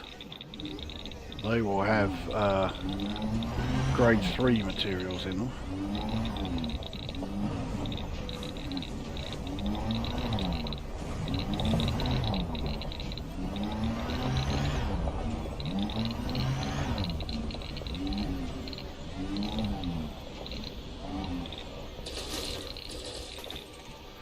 Some more cadmium. That'll be me maxed on cadmium. Very handy. See if there's I mean, that shouldn't be the only grade 3 material here. Let's see if we can get anything else.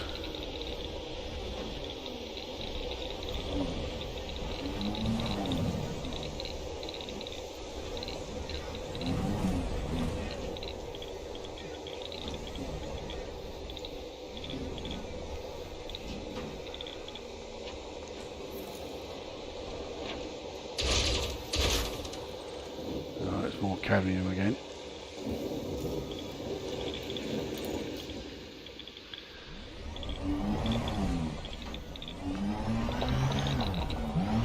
Yeah. And more again.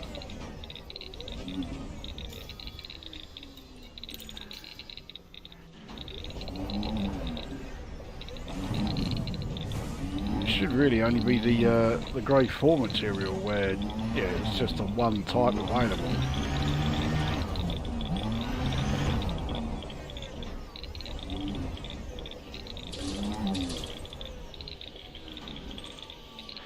But I'm just getting nothing but cadmium all the time.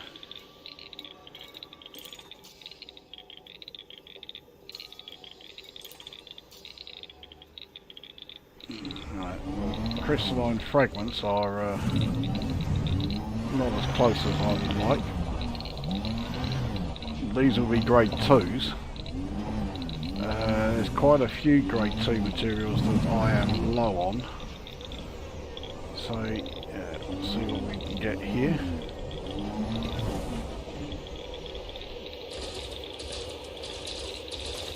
Oh, come on.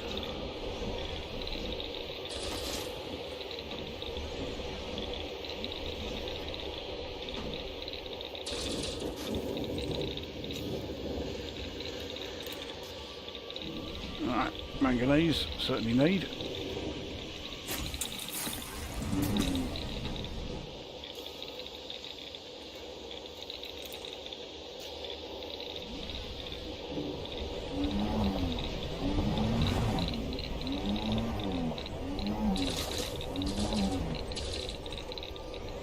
Chromium, that's me maxed on that.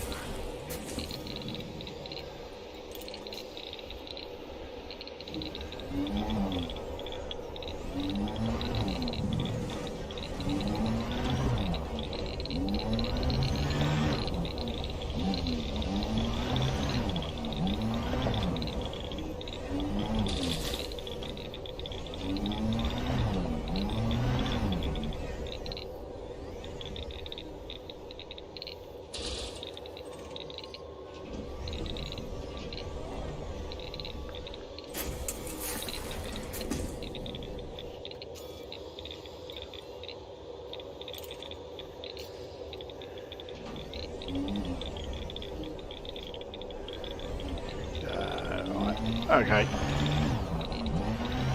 I'm really here to test the ship out rather than you know, gather materials in the SRV. So let's head back.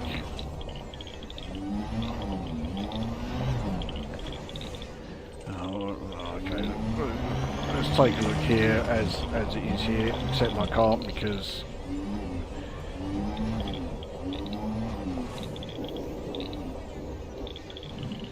Too close to the ship here. There we go.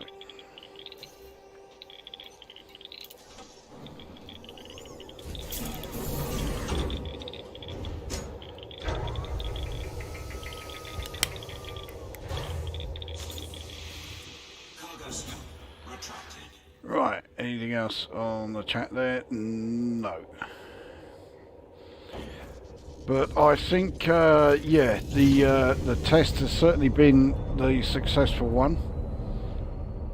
So we have no problem landing or taking off from the surface of a planet with 6.73 G.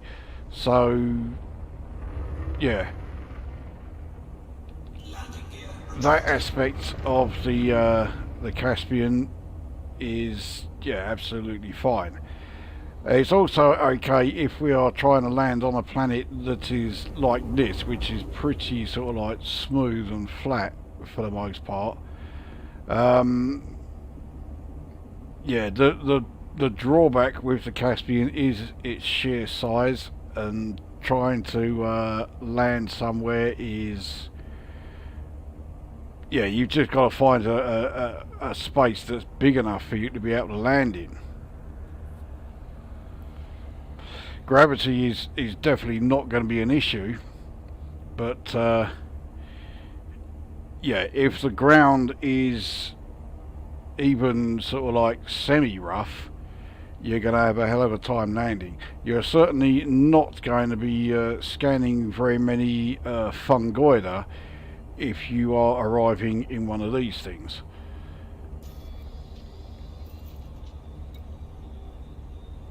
So, right, let's head back to the carrier.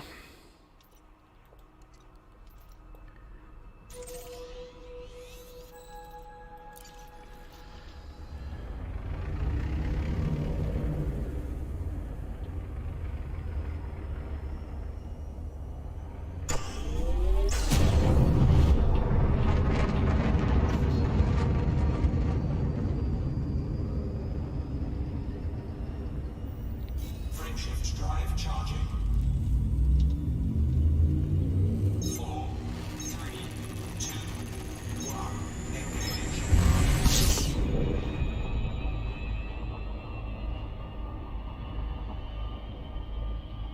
Alright, well, let's get away from here by yeah, using this.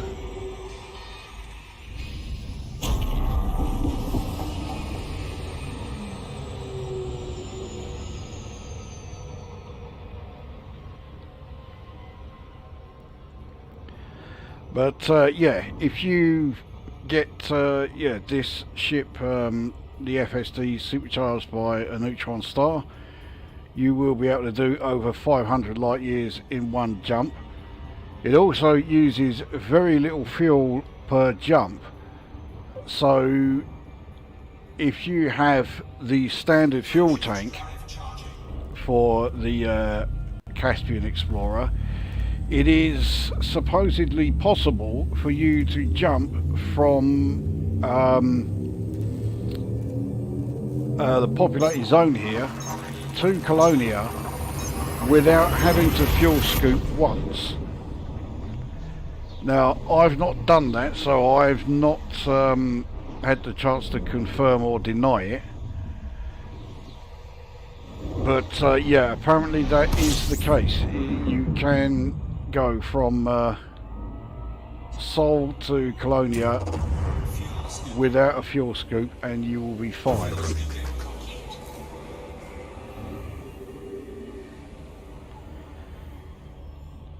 Now, I have downgraded the fuel tank in this thing, so I would need to fuel scoop once going from Sol to Colonia. I can live with that.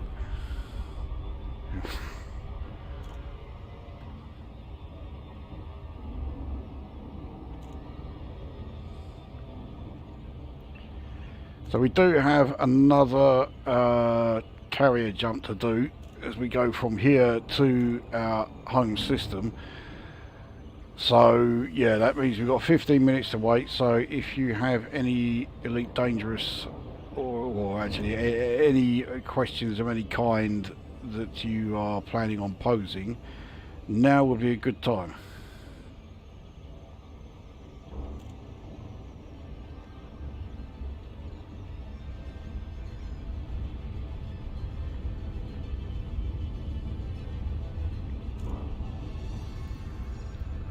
I did note down a question that I was asked, so if need be I'll go through that one.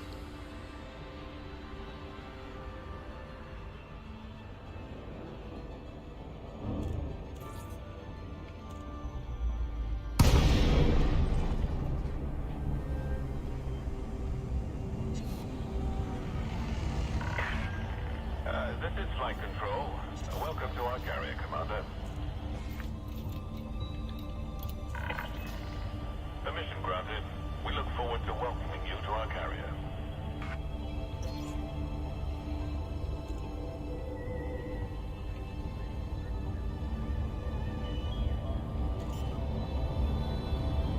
I think we're coming in a bit fast here. Landing gear deployed. No, we're okay.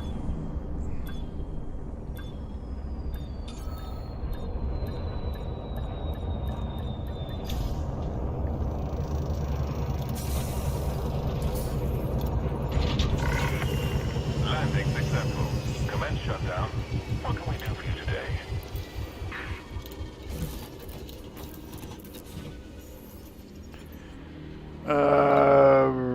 Right. Let's set the carrier jump anyway.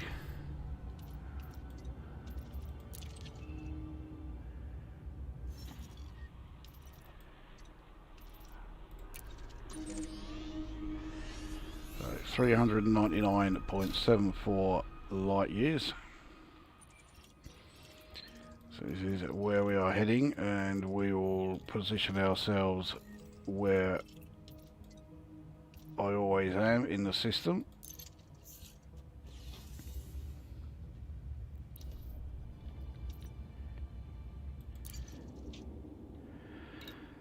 And right, I'm going to have to refuel the carrier a fair bit, so I'll change into the fact hunt,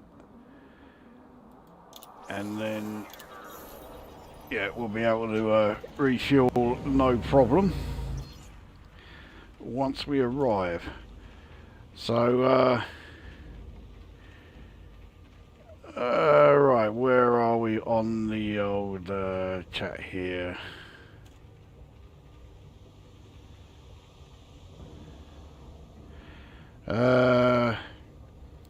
Kai Brunnis 8785. My Caspian is engineered for a 547 light year jump. Colonia to the bubble in less than an hour, and the FSD didn't degrade past 95%. Yeah, so that's the sort of things that I've been seeing on the forums and in various videos. But yeah, certainly going from Seoul to Colonia in an hour is absolutely doable.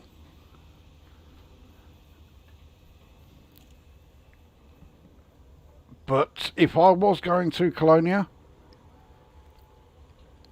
based on what happened the last time I was there, I really wouldn't want to do it without taking my fleet carrier there. Because last time I was there, I had so many like really good minerals sold to me, you know, all of the core minerals, that I came back with the carrier's cargo hold absolutely chock full of you know, asteroid core minerals, and so I came back and made a fucking fortune just on those, let alone all the exploration data that I'd got on the way. So yeah, that was great. Shore scooping is pretty much automatic on a long journey, as you have to traverse the primary star. Yeah, but if the primary star is a neutron star, which it will often be if you're doing the neutron highway to get to Colonia in an hour, then yeah, it's not so, you know, yeah, it's not always going to be the case. But I say in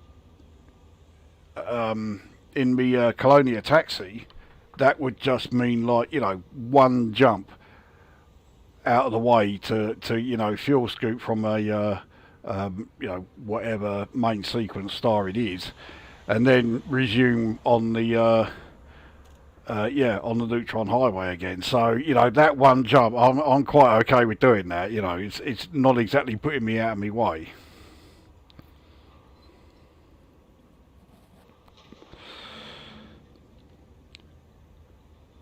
Yeah, the old cage. Oh, I hate that. I mean, I don't like mnemonics at the best of times, but that one, just remember, yeah, the main sequence.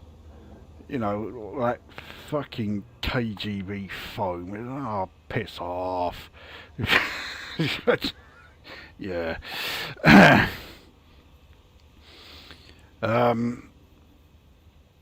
So the other question that I was asked, that I put to one side here, it does actually start on a bit of wrong footing, because it says, a few years ago you stated the Python was the best all-rounder.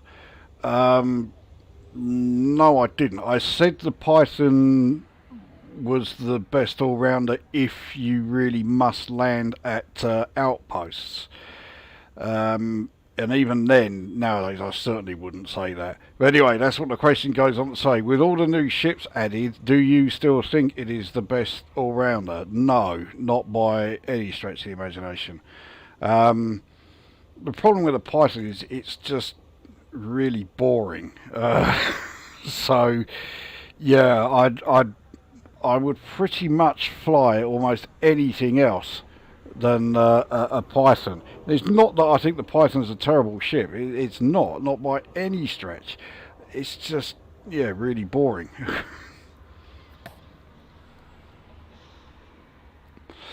So the best all-rounder now, and I would also say the best ship in the game, it's sort of tied between two. You can't really fail with either of them. One of them is ridiculously overpowered, but in fact you could argue that they are both ridiculously overpowered. But yeah, the Mandalay is clearly one, because, alright, it can't carry a huge amount of cargo, but anything else it's great at doing. You know, exploration, combat, I suppose if you really want to do mining in it, you can do that. You know, a drop ship to, you know, the Odyssey settlements. It's great. So that is definitely one, and the other would be the Cobra Mark V. I mean, that one is like seriously overpowered, but you can't deny it's a fantastic ship. Between the Cobra Mark V and the Kestrel, they have made all the other small ships and a significant number of medium ships just completely pointless, totally obsolete.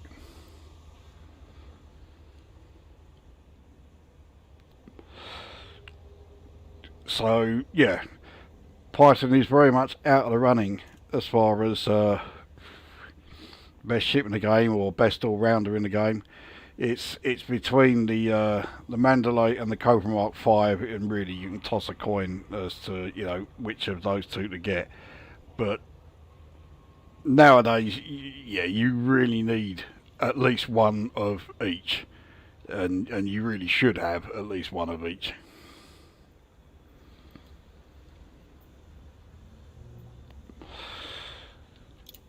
So right, how long we got? 8 minutes.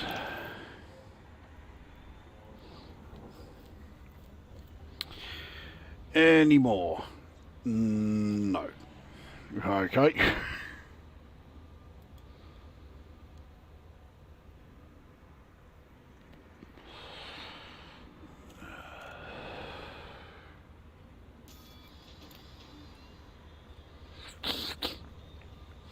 Well, once we arrive at our home system, say we'll take a look at how that is looking now.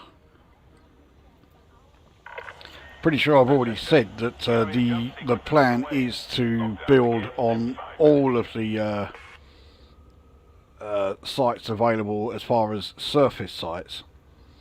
Orbital sites are not such a big deal, but certainly the surface ones get as many settlements built there as we can.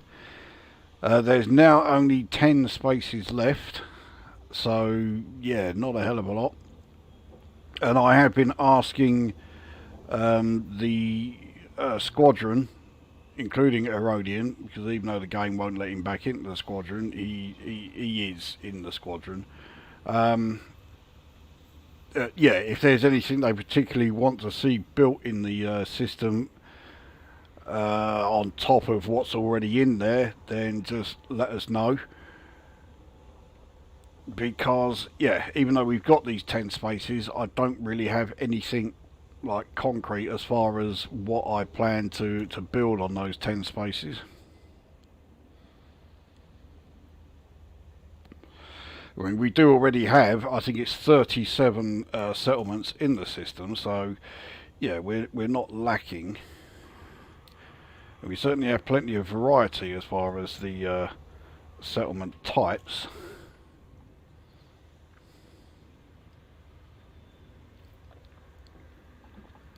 But you certainly can't have too many. I do still want to improve the standard of living in the system. It's currently our lowest stat. It's at something like 74, so it's not dreadful by any means. It's pretty good, but it is the lowest. So yeah, I still want to improve that. Unfortunately, the easiest way of doing it is to build agricultural settlements, and they are not great when it comes to looting opportunities, whether it's the sheer quantity of loot or how good that loot is. So yeah, I mean, I'll probably end up building some, like, maybe a couple more agricultural settlements, but I'm certainly not going to use all 10 remaining surface slots to build nothing but agriculture.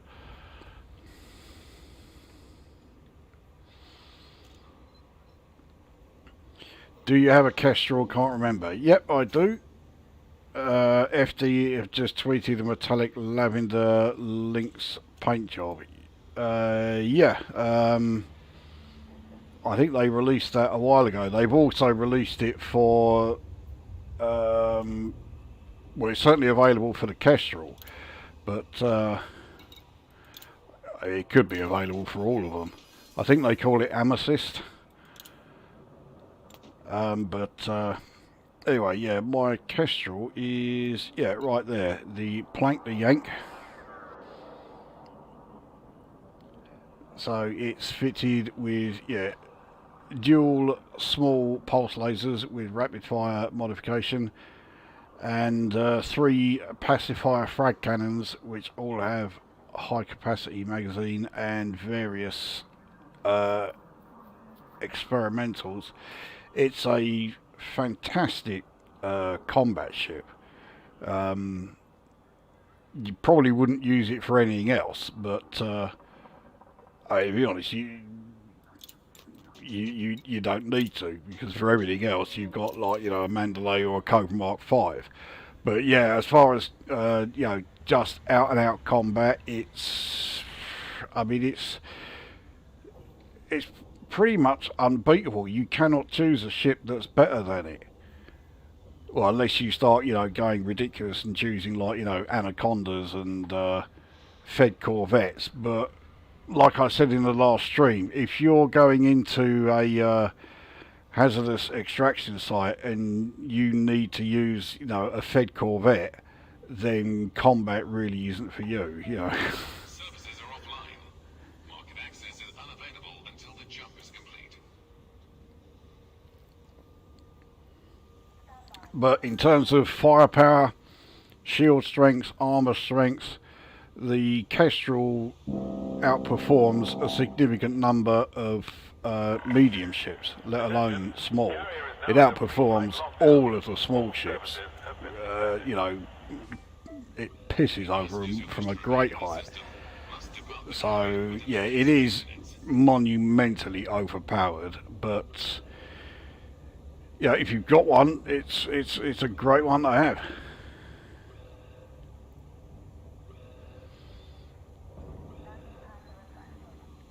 Yeah, that lavender paint job. Well, once we've arrived in the system, because yeah, we've only got a couple of minutes before we head off. Yeah, I'll show it available. I don't have the arcs to get it because it's another of those 10,000 arcs paint jobs, and I've only got about 300. So yeah, I'm a long way from getting that, and even if I wasn't, I'm very reluctant to pay 10,000 arcs for a paint job. 6,000 arcs is bad enough, but 10,000 is, I think that's ridiculous.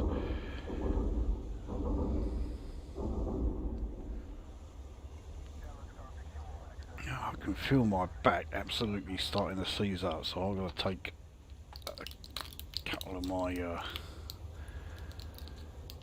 things here while we are waiting. All decks are signed off. The crew is set for hyperspace.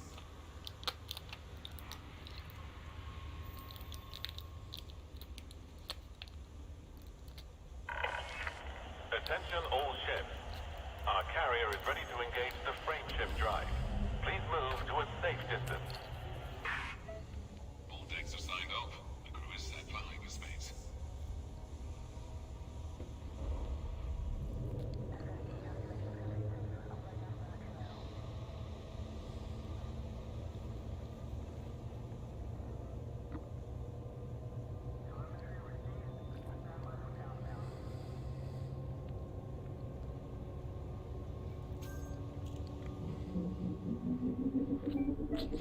Attention all personnel.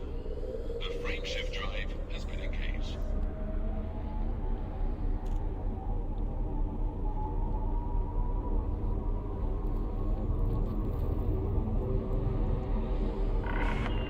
Attention. Counting down to jump. 5, 4, 3, 2, 1. And away we go.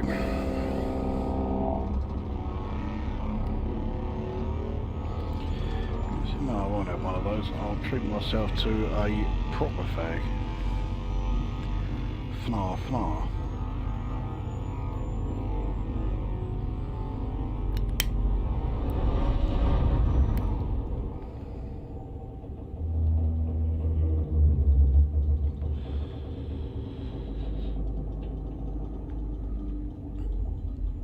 I like the shape of the Kestrel, a bit like the Clipper, very Battle of the Planets in style. It's, a lot of people are saying it reminds them of the F-35. I wouldn't say it reminds me of the F-35 because, for one thing, the Kestrel works. So, yeah, it's a significant improvement over the F-35.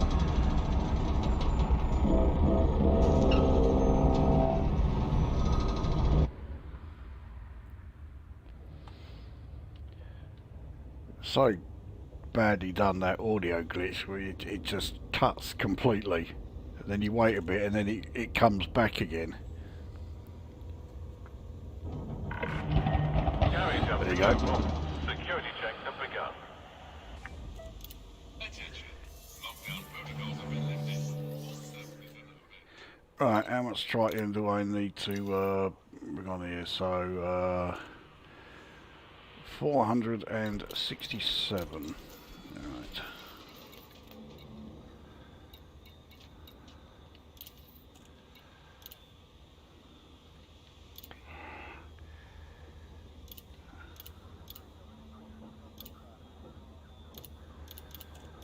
There we go. So I still have over 10,000 in the hold.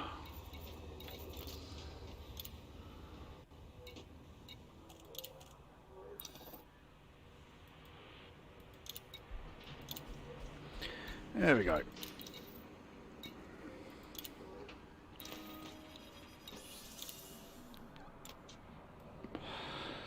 So, right, so if I just quickly jump in the Lynx again.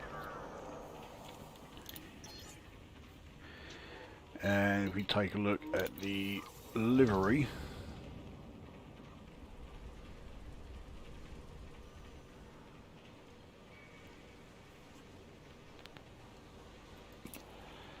Yeah, you can't see it too well when you're in the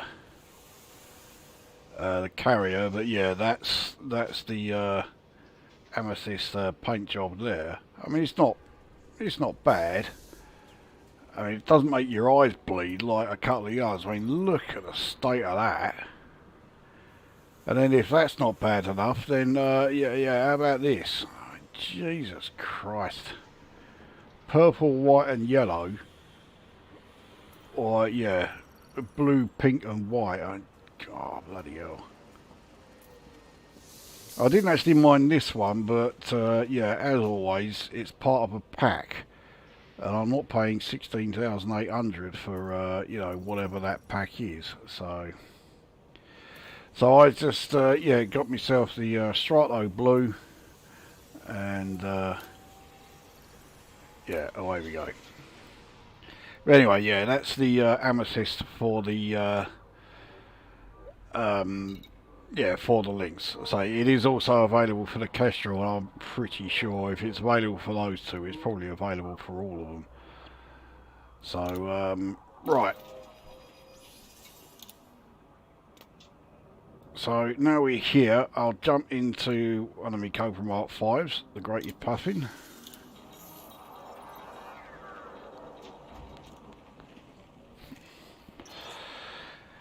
And let's take a look at how the system is now shaping up. So, yeah, this is a real bloody sore point really. Concurrent construction is available 2. It should be 5, but yeah, this will come as a big shock, but there's a bug in it. I bet you never saw that coming. And if you build any orbiting construction within a ring system, it remains showing as an active construction even though it's been finished. So yeah, this one here, Cop's Pride, which is in the ring system of Planet 3. Hartog's Pride here, which is in the ring system of Planet 4. And this one here, Mojejski Point, in the ring system of Planet 7. Those are the three which the game insists are still active constructions, but are not. So I should be able to, you know, start 5 construction sites, but instead I can only start 2 at a time, which is, yeah, infuriating. Now the only spaces left as far as you know, what I can build on the surface, so I can build 2 more on Planet 3, I can build 4 more on Planet 4, and then we come out here to, yeah, the moons off Planet 10. I can build 2 more here on Moon 10D, 2 more here on 10E, and that's it. That's everything that I can still build as far as surface constructions. And yeah, and I will obviously be building them. Now, whichever ones we're building, the most useful will go on moons 10D and 10E. So yeah, the 4 best ones will go here because they are nice low gravity, whereas here, yeah, we are looking at gravity of 1.88, and on here it's 1.7. Also on Planet 3, if you build in the daylight section, it's like half the planet is permanently nighttime, half the planet is permanently daytime. So if you build it in the daytime, it's going to stay there. But the surface temperature is so high that your suit takes damage just by standing out in the open. So if I'm going to build any more settlements on this planet, I will definitely be putting them on the night side. Planet 4 doesn't have that problem. It's further away. It is still high heat, but it's not dangerously high. So yeah, with this one I can build anything I like, but the high gravity is a bit of a pain in the arse. So yeah, that's why, yeah, the best 4 will go over here on a moon which has gravity of 0.26. I think they both are on this one 0.24. And there's certainly no heat problems, yeah, on any of the moons orbiting Planet 10. Now, anything else that I was going to say about... well, when it comes to the orbiting stuff, I'm not hugely fussed about adding any more orbiting constructions. If need be, if I need to do things like try and improve the, you know, the living quality, or change the security level on that, then I would use some of these. The surface constructions, I'm really sort of like looking at being able to build places that will provide good looting locations. So yeah, there's about 4 or 5 that are really good ones that I could build. But yeah, as far as doing things like improving the economy, I mean, the economy in this system is pretty good. Almost anything that you need as far as building any of the constructions, whether it's surface or orbital, is available in this system. So like here, this is where, yeah, New Southend Not on Sea is, and this place sells a lot of the, in fact, pretty much all of the industrial stuff that you need.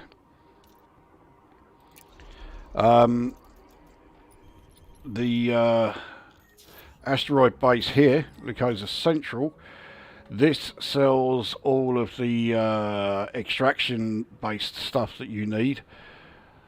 It also sells fruit and veg, and a lot of the time that's the only thing it sells that I need for any of the other, anything that I'm building in this system.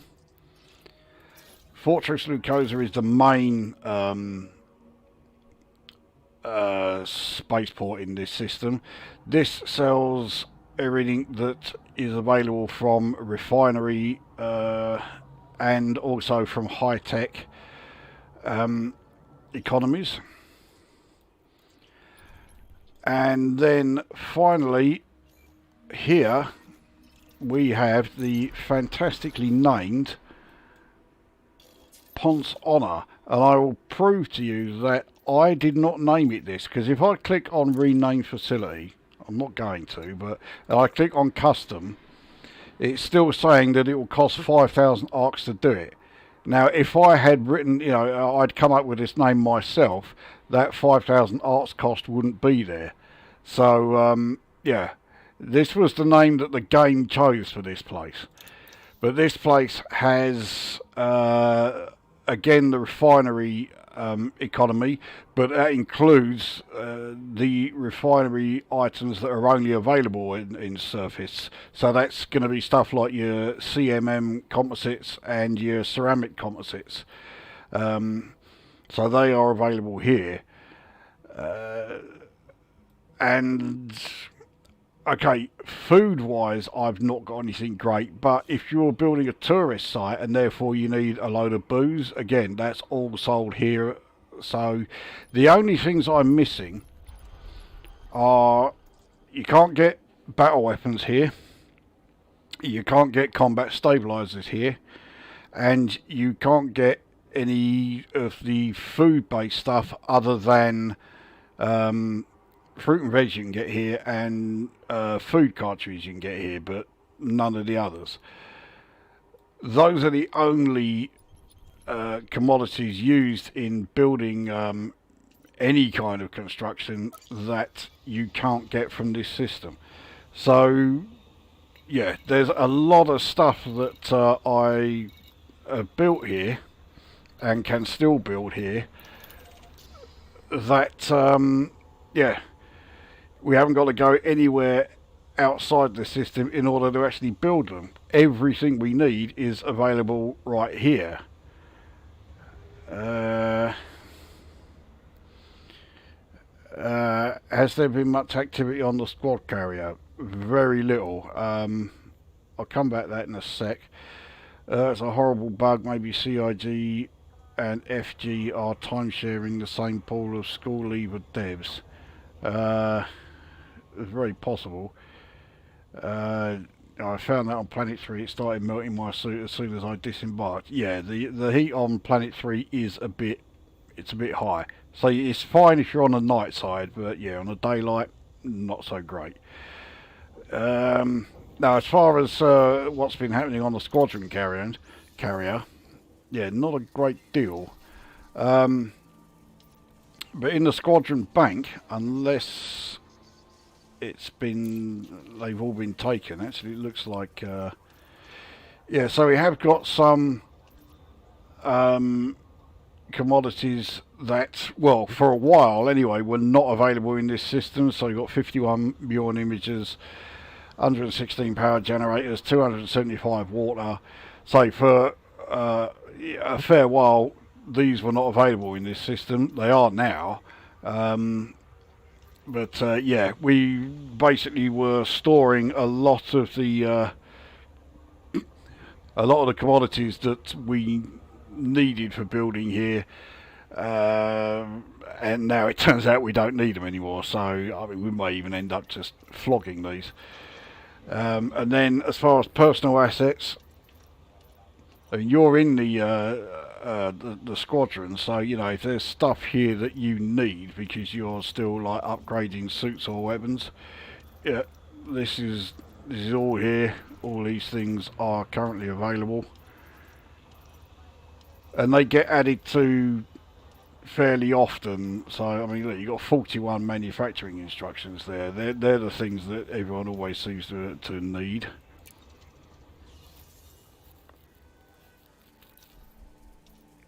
But yeah, that is pretty much everything that's on the squadron carrier at the moment. It's not been getting a great deal of use, but it's there if we need it. You know, it's I'm sure it will come in handy at some point. Anyway, let's make our way to Fortress Lukozer and see what they have in terms of on-foot missions, because yeah, the amount of settlements we've got in this system so far, with more to come, but nevertheless we do have a pretty good amount, so on-foot missions are available. And the Anarchy faction that is in this system, they do have control of one of the settlements, so it is quite likely that there will be missions that I'm okay with doing. They do only currently control one settlement. I'd like them to get a few more. I may have to start trying to manipulate things within the system here so that they can take control of some more settlements. But like introducing the power play faction to this system, that's a bit of a long-term thing. It's not something that I will be able to do, you know, in just a few minutes.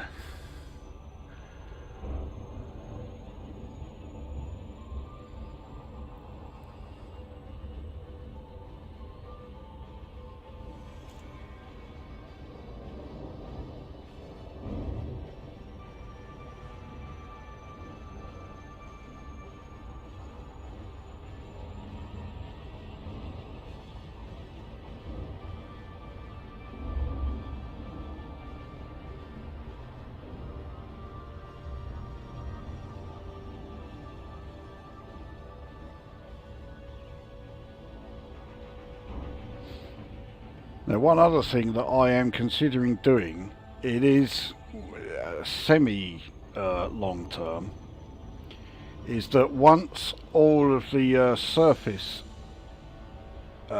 spots have been built on, is build one more orbiting station and make it another like major one. So something like an Ocellus, maybe an Orbis, maybe another Dodec, but yeah, just have one more large, just to really make this, you know, a proper large major system. And considering that the main economy of this system is extraction and industrial, the fact that our population is around 127 million is pretty high for a system with those main economies, but I would like it to be higher. Docking request approved. Land on designated pad numbers 1-3.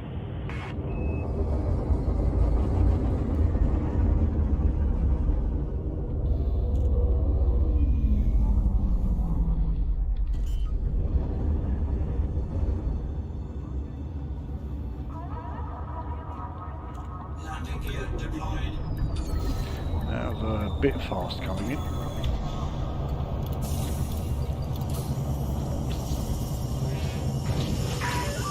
Landing complete. You may alight when ready. We trust this facility will serve you well, Commander. And of course, because this is a Dodec station, we have a technology broker here. And specifically a technology broker where you can buy pre-engineered V1 SCO drives. Very handy indeed.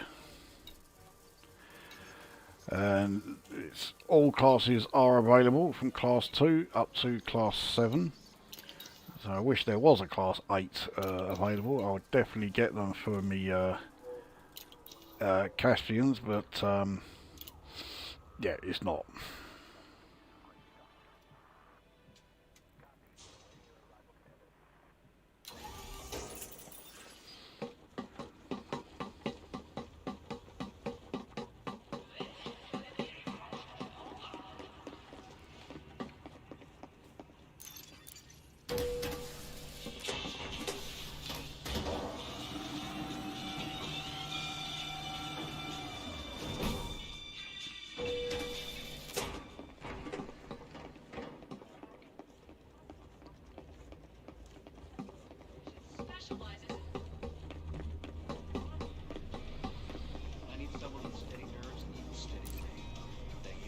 Right, let's see what we've got mission-wise.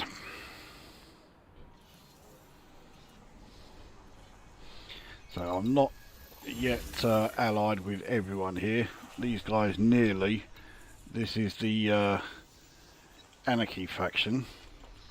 And they're not bottom at the moment. They currently have higher influence than the Achernar Empire League, which is surprising. Anyway, let's see what we've got.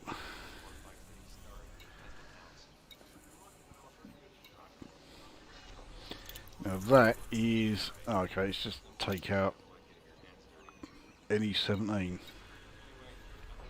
Yeah, they got plenty of these. Oh, okay, these ones are.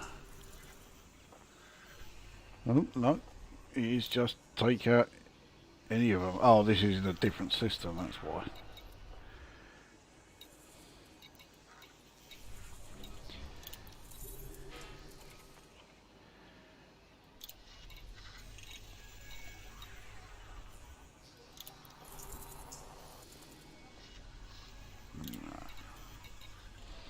So our covert takedown, that will be, yeah, your Kimchik extraction. That's the yeah, the one settlement that the Anarchy faction controls. I'm not going to do it for optical fibre though. And this one, encrypted memory chip, is even worse. Weapon schematic ain't bad. But this is professional takedown. And then these are in different systems. I suppose I should really do them in different systems rather than, you know, constantly fuck up my own ones. Yeah, let's see what we have in the way of procurement ones. Now, there's only really one place that I can do these missions at, and I can't remember. Let's just double check. Where is it? So it's on planet 9B, your Kimchuk, right.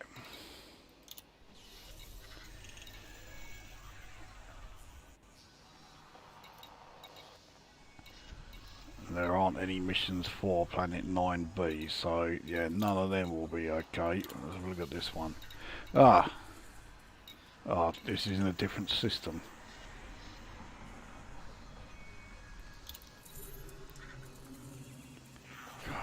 All that for, I mean, it's a military facility as well, so it's not going to be bloody easy. And all I'm getting out of it is extraction yield data.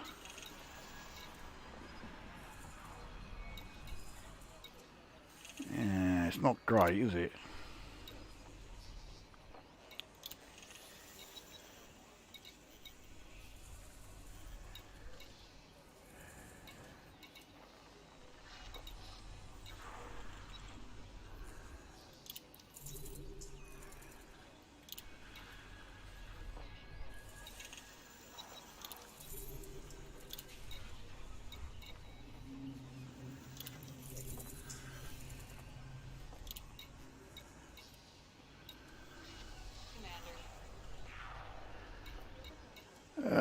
Right, we got anything else in the chat here? Here we go.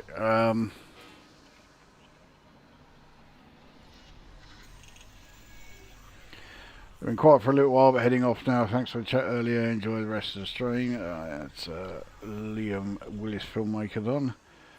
Ponce Honor. Everything sold there should be free with a vague agreement to pay it at some point in the future.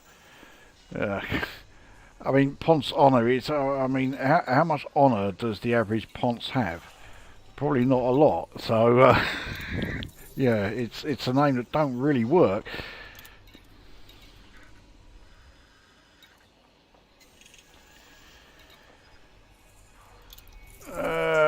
Okay, it's they're not the best missions. Well, actually, the missions aren't bad. It's just they're not paying out. I mean, doing all this just for bloody 14 optical fibre, and this one it was a 12 memory chip or encrypted memory chips. I mean, Jesus Christ. I mean, this one, at least weapon schematics, yeah, are not bad. It's professional takedown rather than covert takedown. But yeah, let's do this one then. Oh, actually, if we're going to do that mission, we may as well. Which faction was it that offered that mission?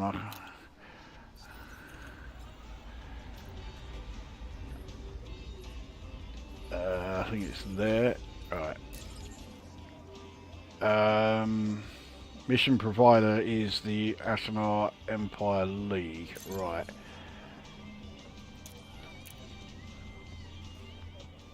So if I take... Right, so don't want to take any from there, so it's from these two. 17, that's quite a lot. It's only 10, but it's only micro thrusters. 13 gene sequencing data, not great.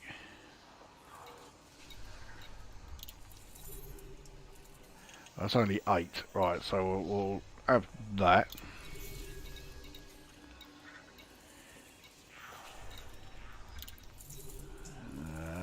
Okay, well. Yeah, I might as well do it. I mean, at the very least, I can take the reputation reward, and that might be enough to get me up to Allied. Right. Get 300 tons of cargo to the far side of the galaxy? The Type 9 Heavy can do it. Want to protect your valuable cargo from you right here? With a fighter wave weapons, the Type 9 Heavy can do it. Here we have our Cobra Mark V. It's a great looking ship, as well as being, well, essentially it's great at everything it does. It is definitely a ship you've got to have. You really do need to have at least one of these.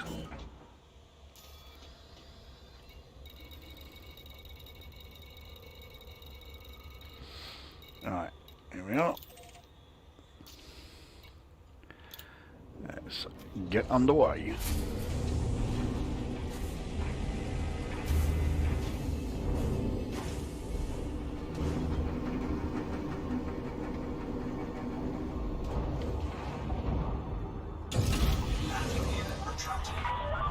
Landing coupler disengaged. You may proceed when ready.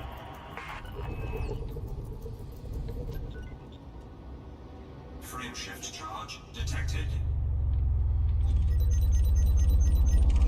I mean, what am I doing here? I'm not in a system with the power play faction is.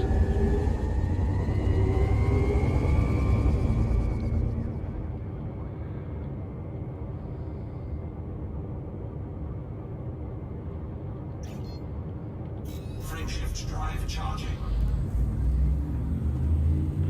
4, 3, 2, 1. Engage. Now, I don't usually land at the landing pads at these settlements, but I am going to this time just to check on something with this particular settlement. Because, yeah, this thing here, Medak Town, which is an orbiting installation. Now I built that with the intention of it adding something to your chemical extraction settlement. I still don't yet know if it worked actually, because I've never gone back there to check it. So yeah, we'll do that now. So in order to do that, I have to land at the yeah, on the landing pad.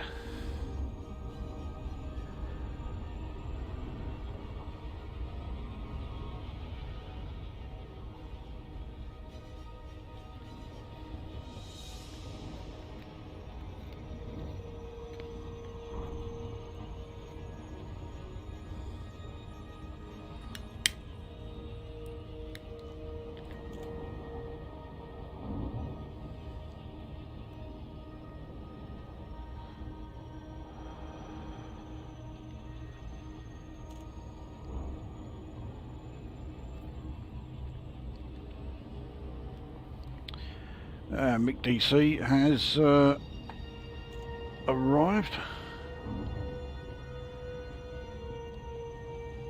He is no doubt sick of the sight of this this system. But don't worry, I've not built anything else here yet.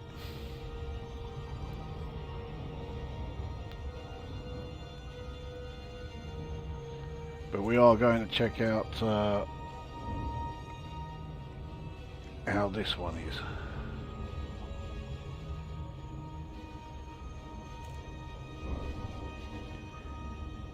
Now this is the only, actually this is the second time I've done a mission at this settlement. I don't want to keep coming here and slaughtering everybody because I don't want the risk the faction losing it. But let's face it, when I do come here, there's no way I'm going to be able to resist the temptation of slaughtering everybody, and that is certainly what I'm going to do now.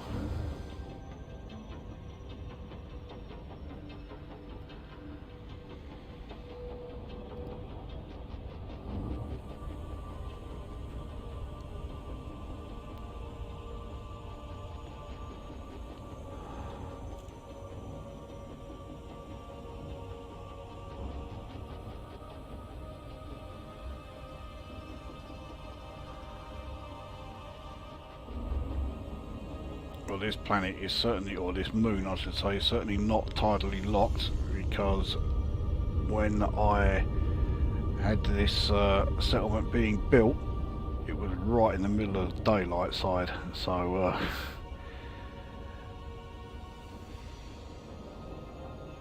yeah, we certainly have the old night and day cycles here.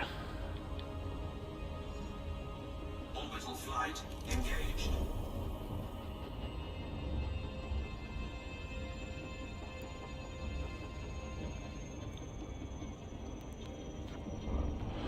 Am I in the right? Yes, I am. Right.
But yeah, this layout here, this is definitely the best layout in terms of both quantity of loot available and the quality of loot available. Or at least it would be normally. But last time I was here, I think I was streaming it then, and there was absolutely fuck all. Docking successful. Engines disengaged. Alright, let's take a look at the local services.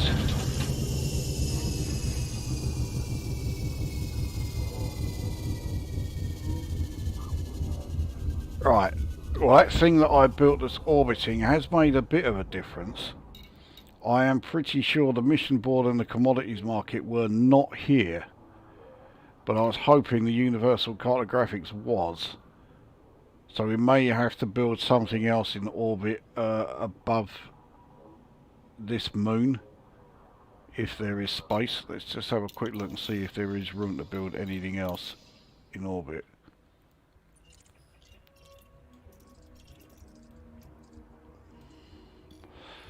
Yes, there is. Right, so we can build one more thing. So if I can, I'll have to double check, because I'm not sure what it is, but yeah, if we get something that will add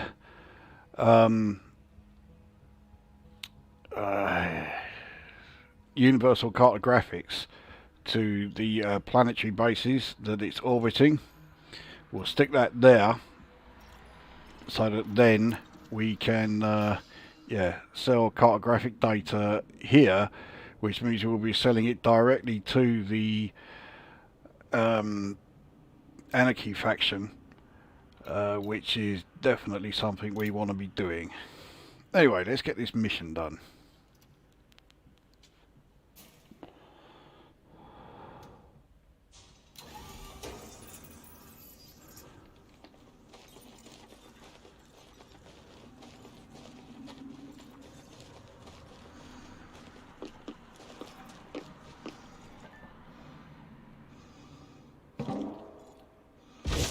Now, first thing we want to do, as always, is get the alarms switched off.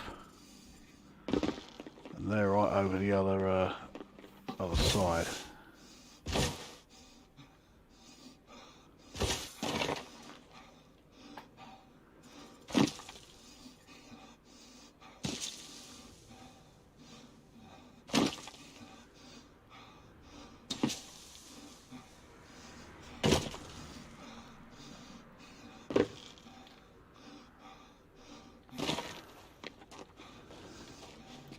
I don't know where he's going, but he's not going to make it. No, he's level 2. I'll have a bit of you. Bounty detected. Security profile cloned. Alright.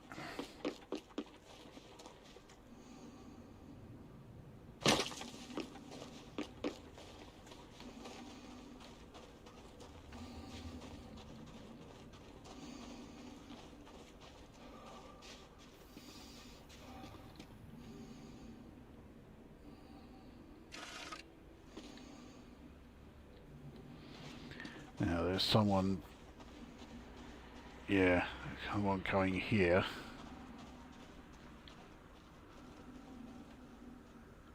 Could do with them turning round. Hurry up and turn round, you fucker. That's it.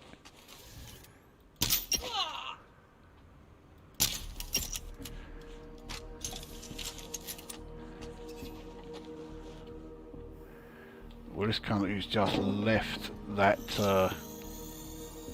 building is probably going to see this body. Yeah, he did. But he paid no attention to me. I went straight past him. Yeah, you deserved that, you fucking brain dead prick.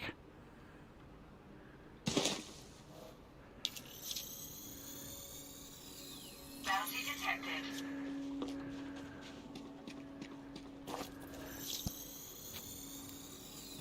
No bounty detected.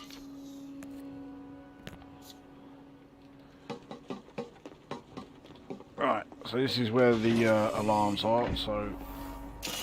Entering pressurized environment.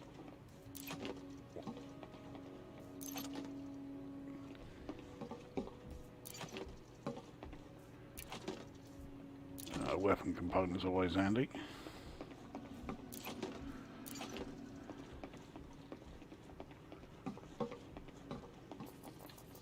Don't get many new faces around here.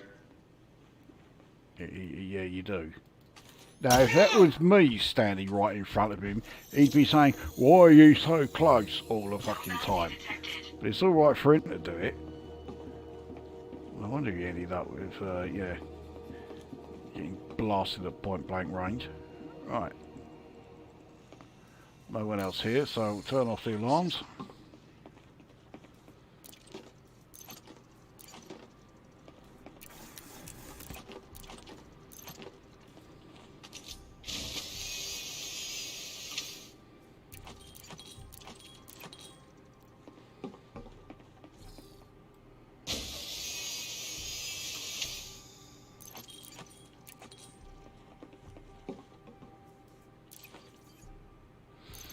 Manufacturing instructions, always handy. Downloading data.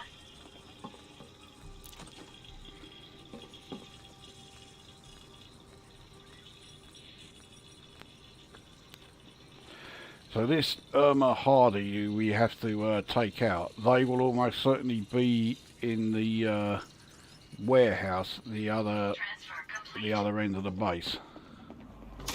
Leaving pressurized environment.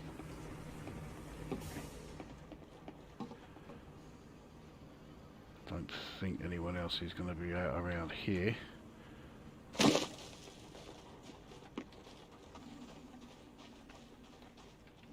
So let's see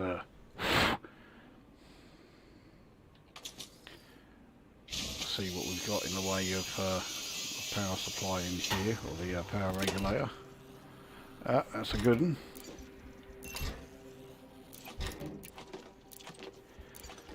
Mind you, the days when if you found a power regulator you could sell it on your carrier for 5 million are long since over.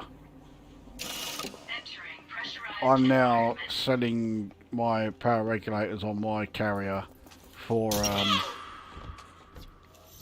think it's 2.5 million, so half the price I normally do, and still no one's buying.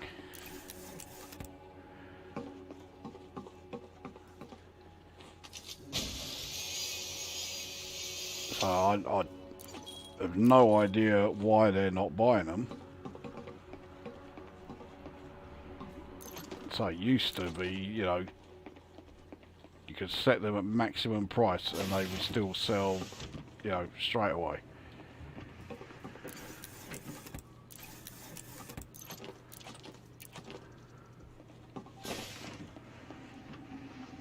Where'd that cunt go? Oh, right there.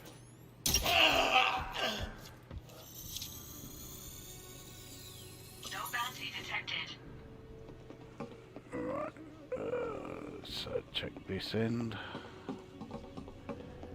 See, yeah, one of them.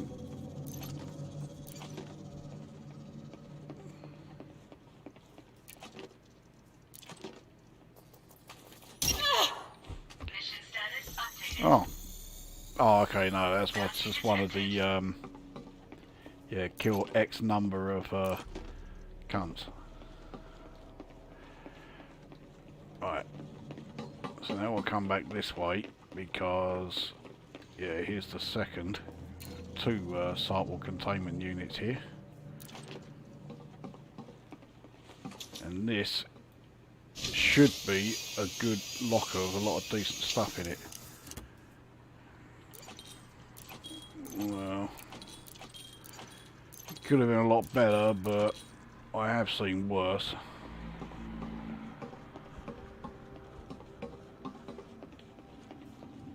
I don't think there's anyone left alive in this particular building.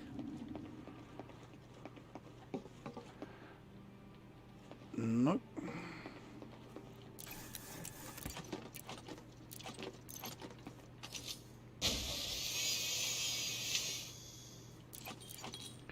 Two Californians I'll certainly take.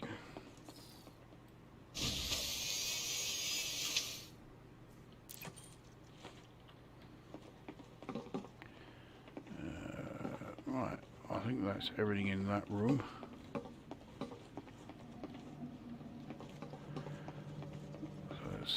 see what is available here. More manufacturing instructions. Certainly have some of that.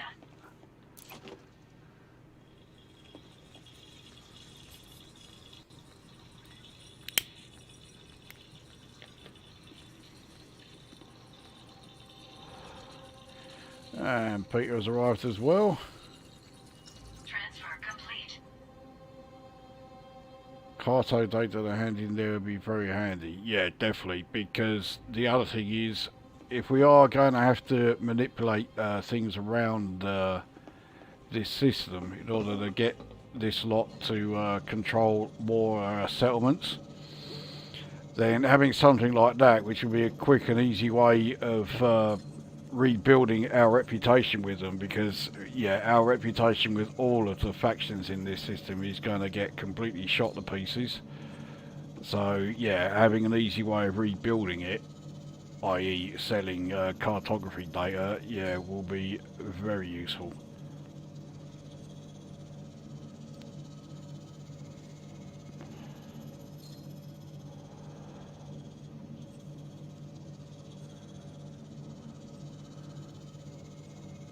Opening sample containment.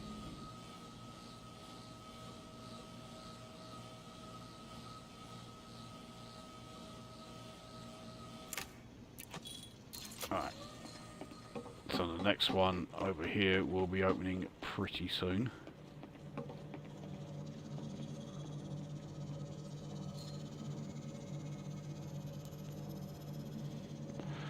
So what we usually do, if I'm here with another player in a team, yeah, we just take one sample each. Because otherwise we have to decide who it is that takes the sample, and yeah, here, not a problem.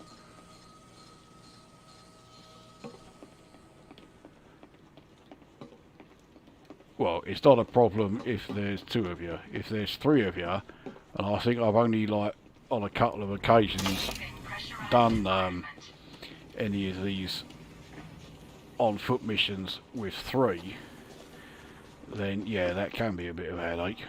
I've never done one where there's four of us. I mean, I've only ever played the game about 3 times when I've been in a wing with, you know, a 4-man wing. I mean, it's fucking great playing it in a 4-man wing. I just don't get the chance to do it very much.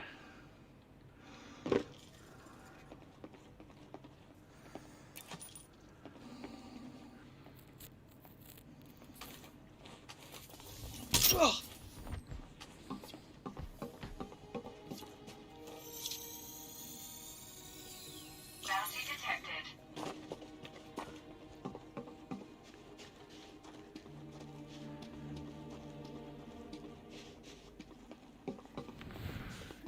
Yeah, quite a few people hanging around here. No one able to see me taking those. Ah, he's got someone else there.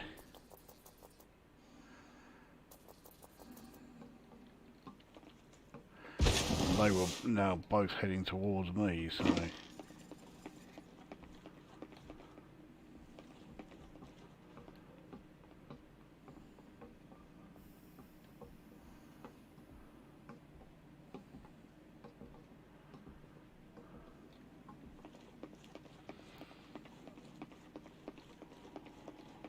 Right, so, yeah, we've got this fucker here. The other two are looking away, so...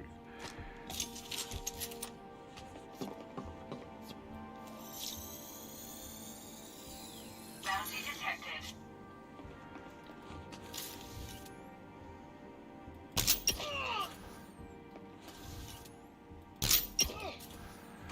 Easy enough. Bounty detected.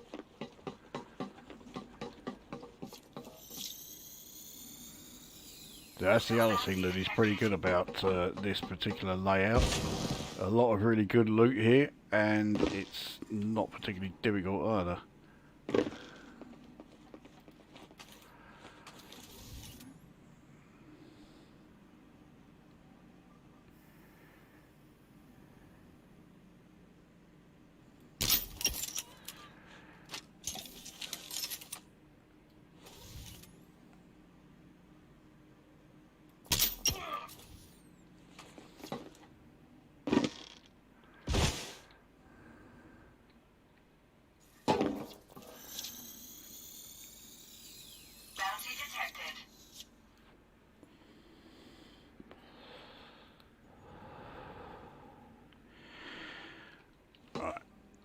Where's this other fucker gone?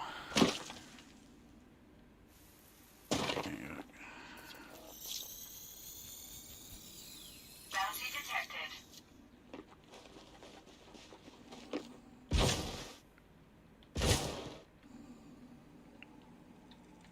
I think that's everyone outside.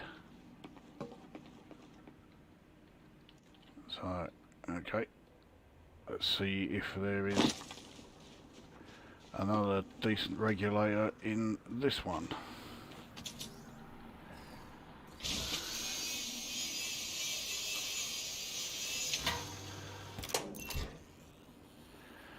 No, but the fact that I got one from the previous SRV is certainly fine by me. So we'll be able to get 2 regulators from here.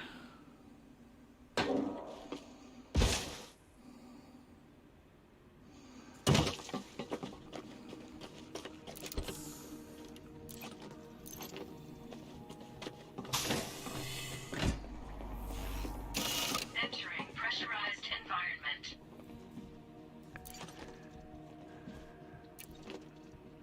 Ah, there he is. Good to see someone new. Good to see someone new. Wasn't that good. Bounty detected. I think it's around here, yeah. None of those are particularly great, but we'll still take it. So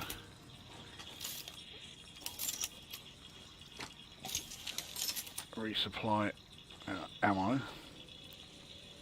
as well. Suit fully Sort charged. that out and all.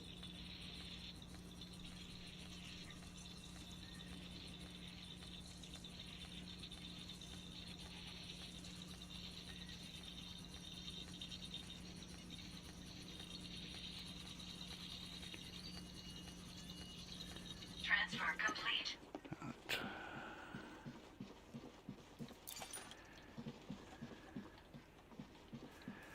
Grab that ion battery. They have good, if you're trading them at the station, ion batteries always have a good exchange rate.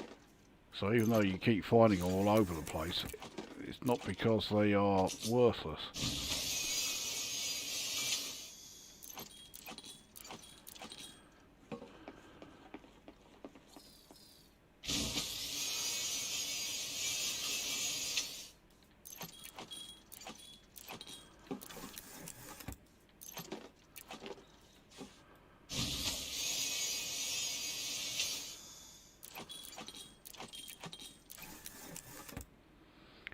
Alright, is that building cleared out? So we've only got 2 left. Leaving pressurized environment.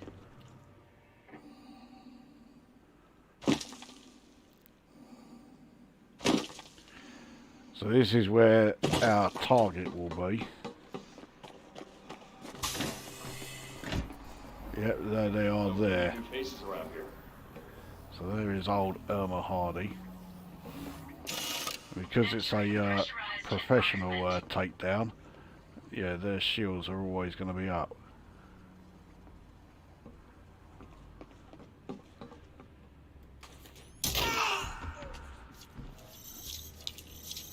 I mean, I know I have, like, you know, audio suppressants on me weapons and that, but it seems ridiculous that none of them heard any of that.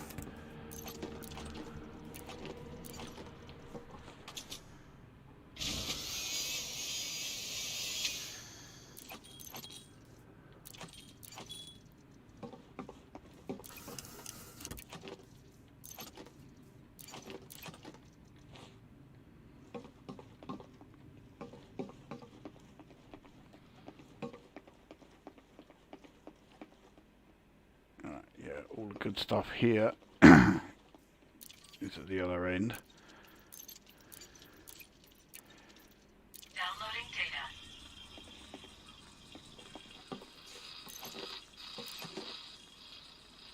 But yeah, yeah, that locker there, that's another one that has a lot of really good stuff in it, or at least it should do.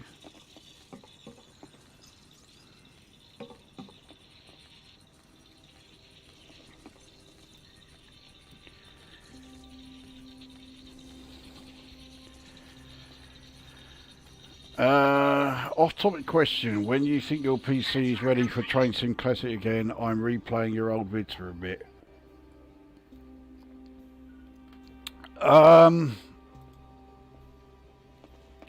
The honest answer is I don't know. I know it's not going to be anything serious. What it is one of the freeware third-party. I think it's a Loco reskin that I installed is sending it a bit haywire, and the game keeps crashing the desktop every time I load it up in the consist editor. So all I need to do, well, I say all, is uninstall the that third-party thing that's doing that. Once I've done that, everything will be fine.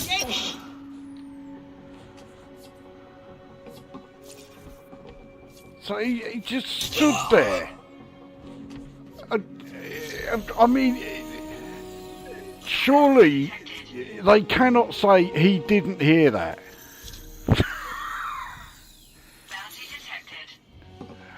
Anyway, yeah, as I was saying, so yeah, once I've got that uninstalled and the game is running, back up to normal, then yeah, they'll definitely be coming back. Because I've got 3 requests that are still waiting to be done.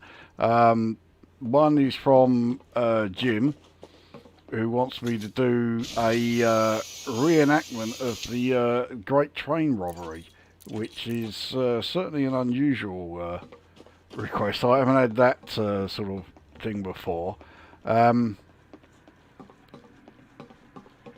That one I should be able to do quite well, because I've got the exact Loco that was robbed, with the exact livery and everything. So yeah, I should be able to do that one okay. I've then got one from Yorksman, and I've got to admit I can't remember it off the top of my head, but I can always go back and check. And then I've got one from Laserjet Jordan, and I can't remember which one that was either, but again, yeah, I'll just be able to quickly go back and check. So yeah, they are coming back. There is no doubt about it. They are going to be coming back. I've just got to find and remove the freeware reskin that's causing the issue. I'm fairly sure I know which one it is. It's from Major Wales.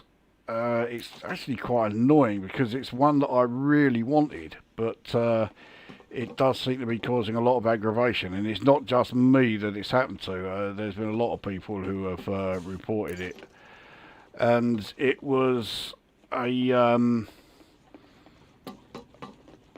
reskin and an enhancement pack for the Class 180. And it needs it, But if it's going to cause these sorts of problems all the time, then obviously, I don't need it that badly. I'd rather it looks, and I'd rather it look like crap and not drive very well, but not have, not cause me game to crash all the fucking time.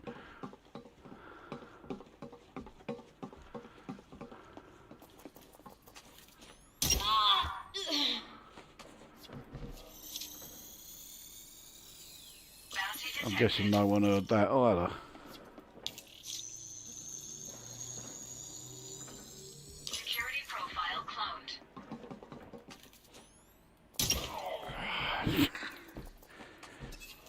Now you got some great ones here, haven't you? No bounty detected. Alright, so there's one person left somewhere.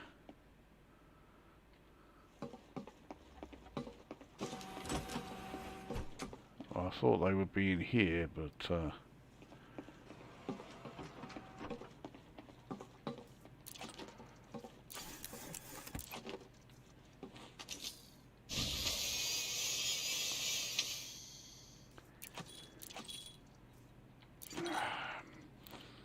was hoping that would be a suit schematic, but nope.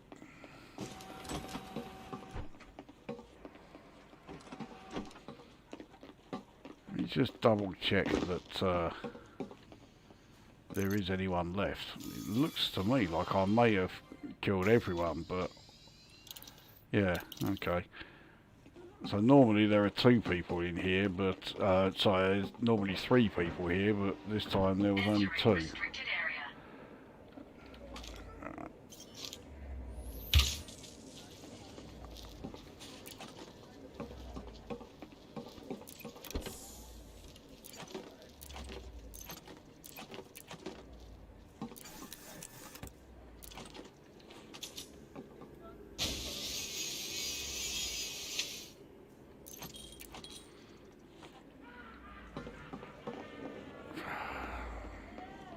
I don't know if you can hear the Colonia Shysters outside. Downloading data.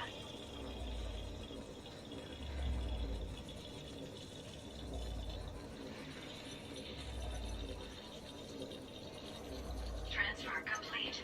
Right, so let's start shutting the place down. Power center shut down. Leaving pressurized environment.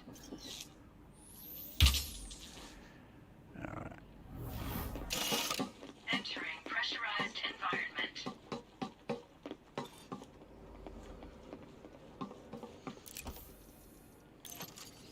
Suit fully charged. Right, what else we got here?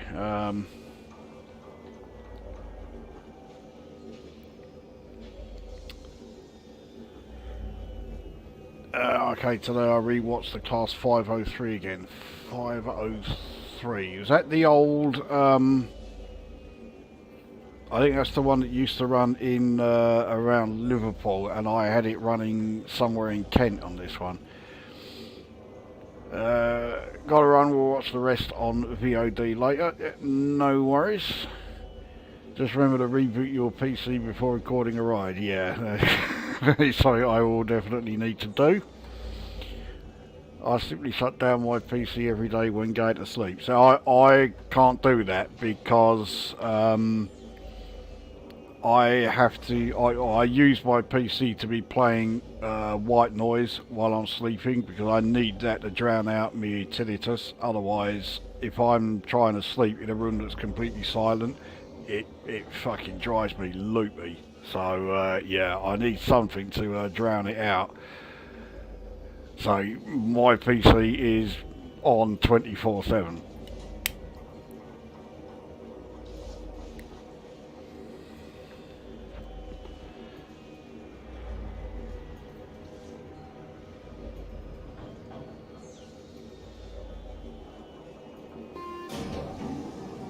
Shutdown T minus 60 seconds. I just remembered something I was meant to ask Mick DC, but he's already gone. I was also meant to ask Erodian. So, well, hopefully, yeah, Mick DC and Erodian are watching the playback here, so you can answer this in the comments. Do either of you have a ship that is outfitted for AX combat? Specifically for Thargoid Interceptor combat rather than Thargoid Scouts or Thargoid Hunters.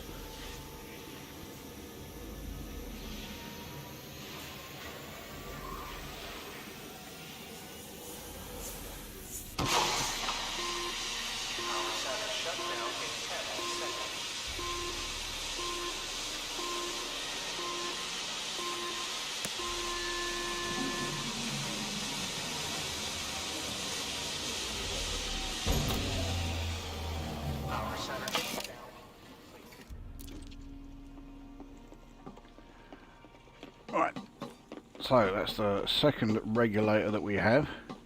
Place is shut down. Pressurized environment. everyone here is dead, it's safe to say I have completed all 3 missions.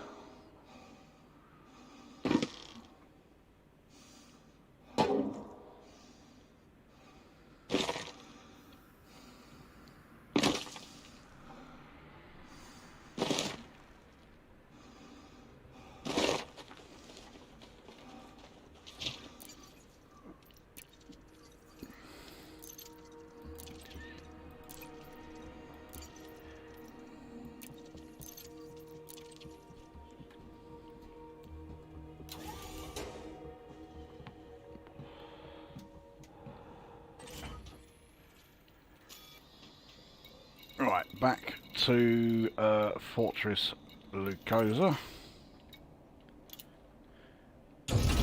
Landing gear retracted. Ship released. Engines engaged.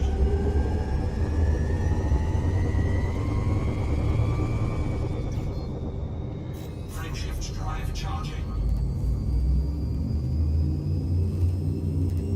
4, 3, 2, 1. Engage.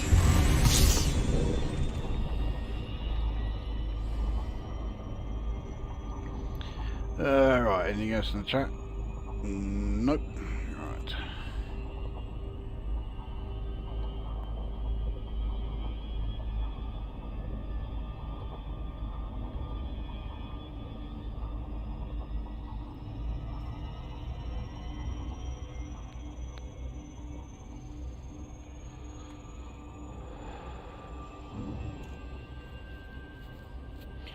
As it is, I think once we've handed these in, unless there is a particularly good mission at the mission board, I think it might be time to call it a night.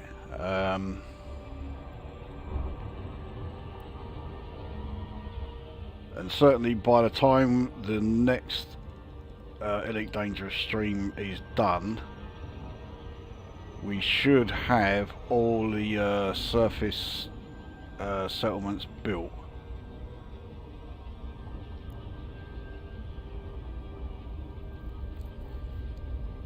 Actually, that's another thing. What I mentioned earlier about the possibility of building another large orbiting starport. So either, I don't know, Celis and Orbis, well, you know, could even be another Dodec. It won't be another or a Coriolis. But yeah, those in the squadron, if you can let me know in the comments or in the chat if you are, you know, what you reckon to that idea. Good idea, crap idea. If you do think it's a good idea, let me know what type of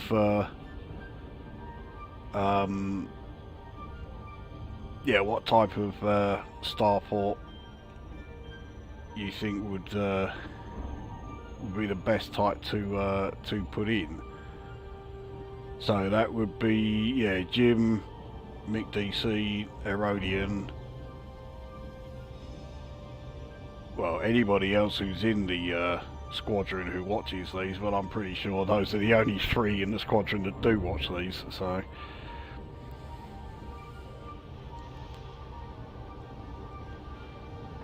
And Wise Ass might watch these, but I get the feeling that the colonisation of this system is an aspect of the game that he's not remotely interested in, because he hasn't had anything to do with any part of it so far. I doubt this will be where it starts.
mean, I suppose I could also add that if there is anybody watching who wants to join the squadron, I can't imagine there is anybody, but you never know.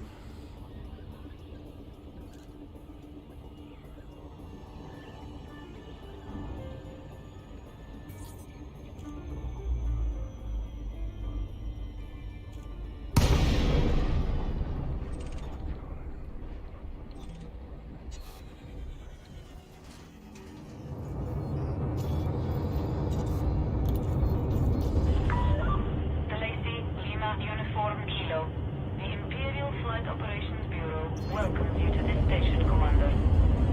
Permission granted. Set course for landing pad 19er.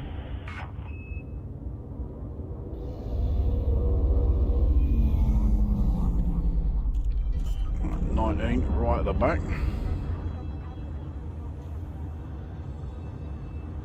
Landing gear deployed.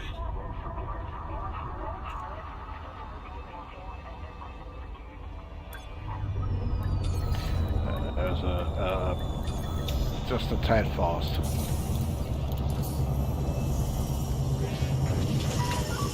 Landing complete. You may alight when ready.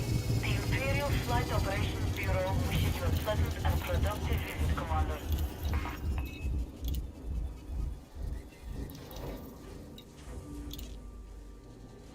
God dear, that's a pretty pathetic amount of bounty vouchers.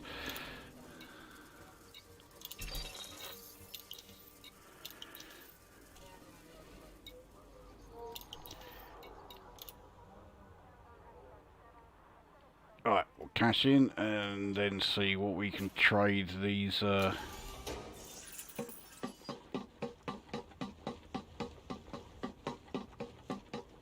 various stuff that I picked up for.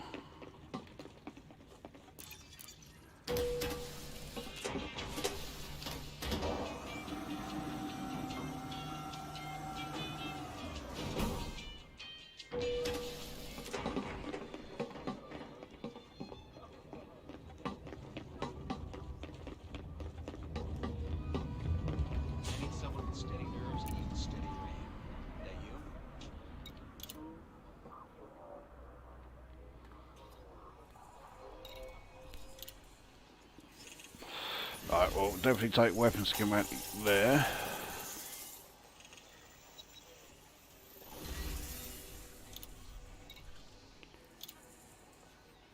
I'll take the chemical pigments, it's not fantastic, but...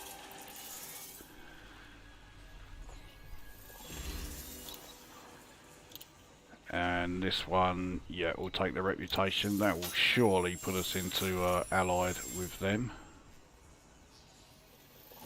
Yeah.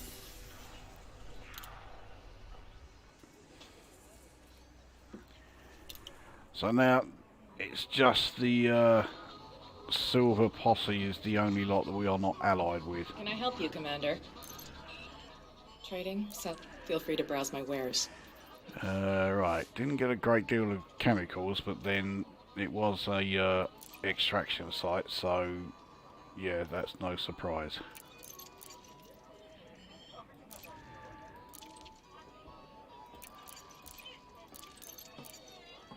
Alright. It's a deal. Okay, that'll do. Alright, tech. Will be weapon components. Right. Yo. Not a huge amount here. Right, let's get shot of that for now.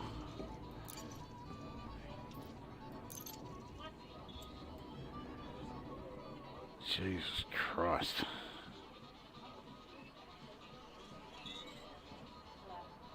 That's it.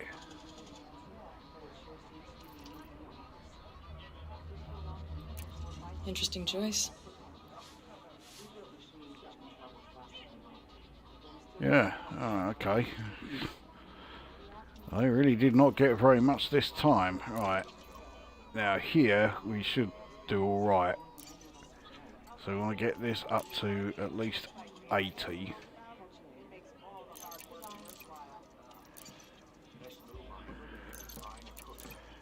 Alright.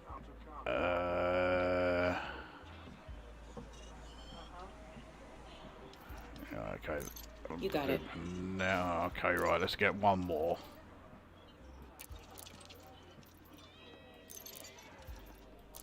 Right, Interesting so choice. got 10 of them. So let's see if we can get 8 of these.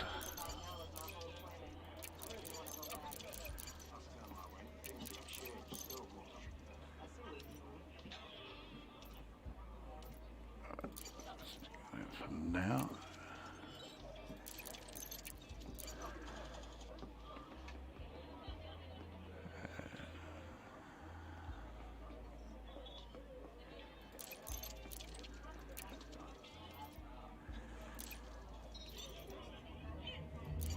Interesting choice.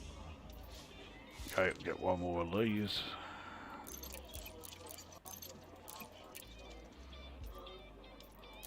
You got it. Right. So that's all the trading. Is nothing like as good Whatever you need to an sell, amount I as can handle I it. hoped for.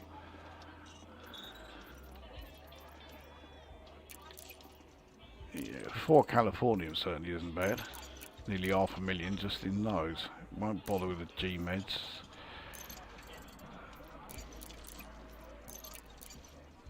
Only one ionized gas. That's pretty hopeless.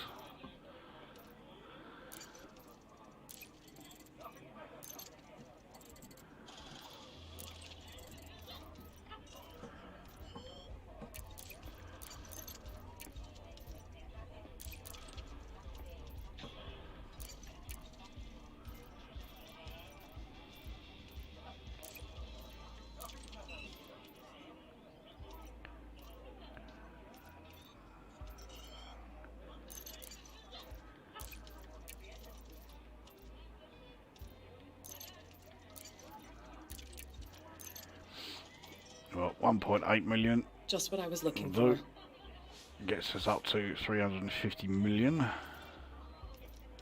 Not a lot that's going to end up getting sold on the carrier, that is for sure. Good doing business, Commander.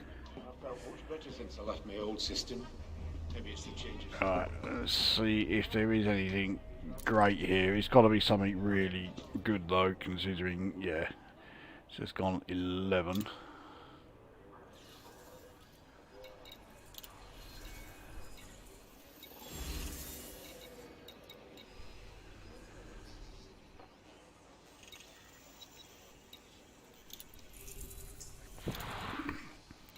Oxygenic bacteria.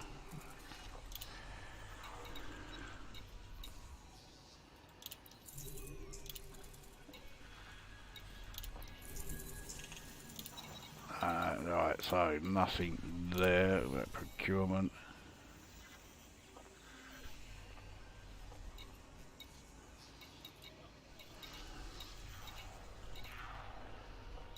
No, nothing on the right moon. About here. Ah. It's the right place, but yeah, security expenses, not a big deal.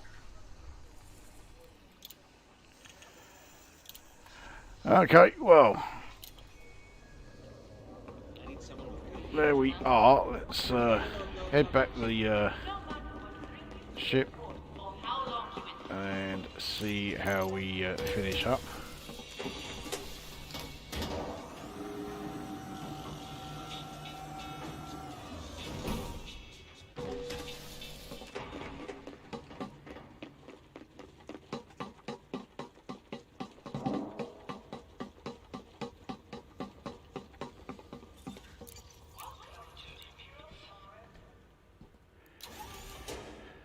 So we didn't do too badly. I mean the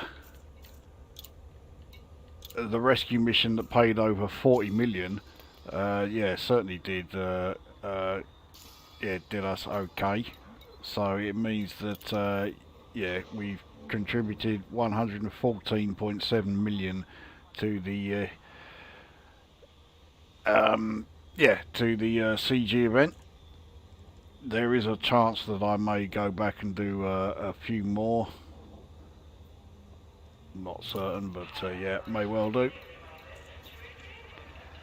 And then, yeah, so those who are within the squadron, there is more that's still to be built here. They will be going up, and that will also include, here. I'll have to double check exactly what it is that I need to build in order to get the ability to sell the exploration data at the settlement. But that will definitely get built. That will be one of the first things that I'll put up, and then we'll make a start on the surface settlements. In fact, what I'll probably do, start this and then start the refinery hub, which is going to go on either planet 3 or 4. But it gets it out of the way, and then we can then focus on the settlements themselves. So, yeah. That is what will be happening in the immediate future. So anybody in the squadron who can and will come along and help out with getting those built, then yep, great, very much appreciated as always. And as far as this string goes, I think that is about it. Let's take another look at the chat, because I've not checked here as well. Let's have a look. Might as well jump in and help the project while I only just woke up and saw this live stream. I mainly do power plays, weekly assignments, merit any form of goal for me as of late. I'm trying to get the power play into this system. With a new comes with a common lazy design. Why does Frontier insist on recycling cockpits? It's pure laziness at this point. I'm assuming you're referring to the Lynx using the adder cockpit. Recent CG has players scrounging for Guardian artifacts. Is something FDev can add with operations or the game in general? More Guardian enemies. I really don't care about farting trees. Well, the point, of course, with the Guardians is that they are supposed to be extinct, so there's only so much new stuff they can do. Although, here's the question, are the Guardians extinct? Because I clearly remember in the Codex under Guardians, it used to say that they could communicate with each other telepathically. And a few years ago on Galnet News, there was this story about this guy who kept hearing these voices, and he just got into his ship and buggered off. Now, it looks like a lot of people just completely ignored that story, but I kept wondering, does that mean that somewhere out there are, there is a small colony of Guardians that are still alive? And they're using the telepathic communication, and they communicated to this guy. But because none of the players sort of like chased it up, it's been almost completely forgotten. So yeah, I don't know if there is, a possibility that could still be the case. There could still be a Guardian sort of colony out there, of Guardians that are still alive. But I mean, it'd be interesting if they did that. Some new ships get a new cockpit, some get a refurbished one. I don't care much. Flight characteristics is where it's at. I mean, yeah, I certainly go along with, yeah, I'm more interested in how well the ship flies and that. But, I mean, it would be nice to have, like, new cockpits all the time. But, yeah, we are talking about Frontier developments. You can never really get your hopes up too much about anything where they're concerned. Do you experience performance issues the more you play Elite without quitting? Yeah, the performance definitely deteriorates over the hours. if I'm in the Panzer Clipper and I'm playing the game for more than, say, I think it's about 2 hours, it might be nearer 3 hours, the audio within the Clipper, well, within the Panzer, just completely goes to bollocks, and you have to quit to the main menu and then reload, and it sorts the sound out again. But you've got to do that like every, I say, 2 or 3 hours, especially if you are in a Panzer Clipper. With operations, I pray FDev add more engineering recipes, or better yet, redo the on-foot engineering. They really got to rethink the on-foot engineering. The permanently fixed mod thing is a dreadful idea. You've got to be able to, replace that mod, or remove it and then be able to put something in its place, even if it's like, okay, in order to remove this you've got to get blah blah blah item and use that to remove the existing mod. Even that would be fine. Just give us the opportunity to remove a mod, because if you are trying out mods that you've never used and you put it on something and it turns out to be a load of shit, well, you're stuck with it unless you start all over again. And it's a dreadful bloody mechanic. I cannot believe, well, I can certainly believe Frontier Developments putting it in, but I can't believe anybody who actually puts any thought behind what they're doing, putting it in. Thanks for the stream, and have a good white noise sleep. I prefer the sound of rain on canvas. Well, during the summer, we're fast approaching that, I will use like rain sounds, but during the winter and like late autumn, then it's more like a general sort of like white noise, and it sounds like a fan heater or something, so yeah, the rain effects though, that really does work well.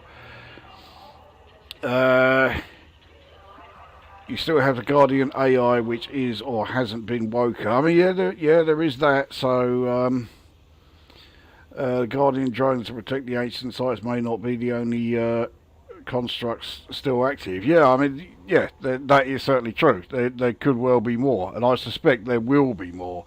It does really look like that's the direction it's heading in. We're about to have, additional. Additional, Guardian constructs of some kind coming in. What they're going to be, no idea, but, it's definitely coming. We just need to, find out what it is, or at least have some sort of clue sent our way.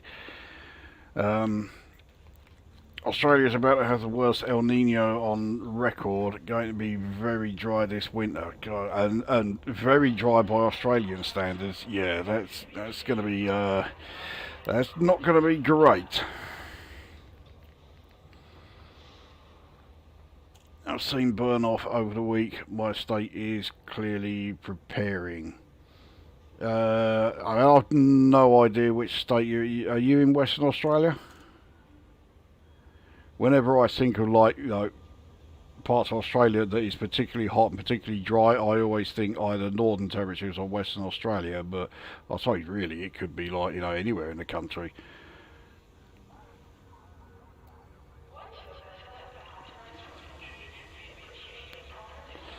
But anyway, that will do for this one then. So there we go. I don't know when the next stream will be. I say that at the end of every single bloody one, but yeah, I don't know when the next stream is going to be or what it will be, but I do know that we will almost certainly have all of the settlements built, and if I do go ahead with the large additional starport, That is unlikely to have been finished, but it will be, you know, certainly the construction should be well underway if it even goes ahead. I say that's something that I am quite happy to leave in the, you know, the decision for that in the hands of the rest of the squadron. You know, if they think it's a great idea, then yeah, we'll do it. If they don't, then we won't bother. Simple as that, you know. Democracy in action, as they say. So there we go. That is this one done. Now, go away.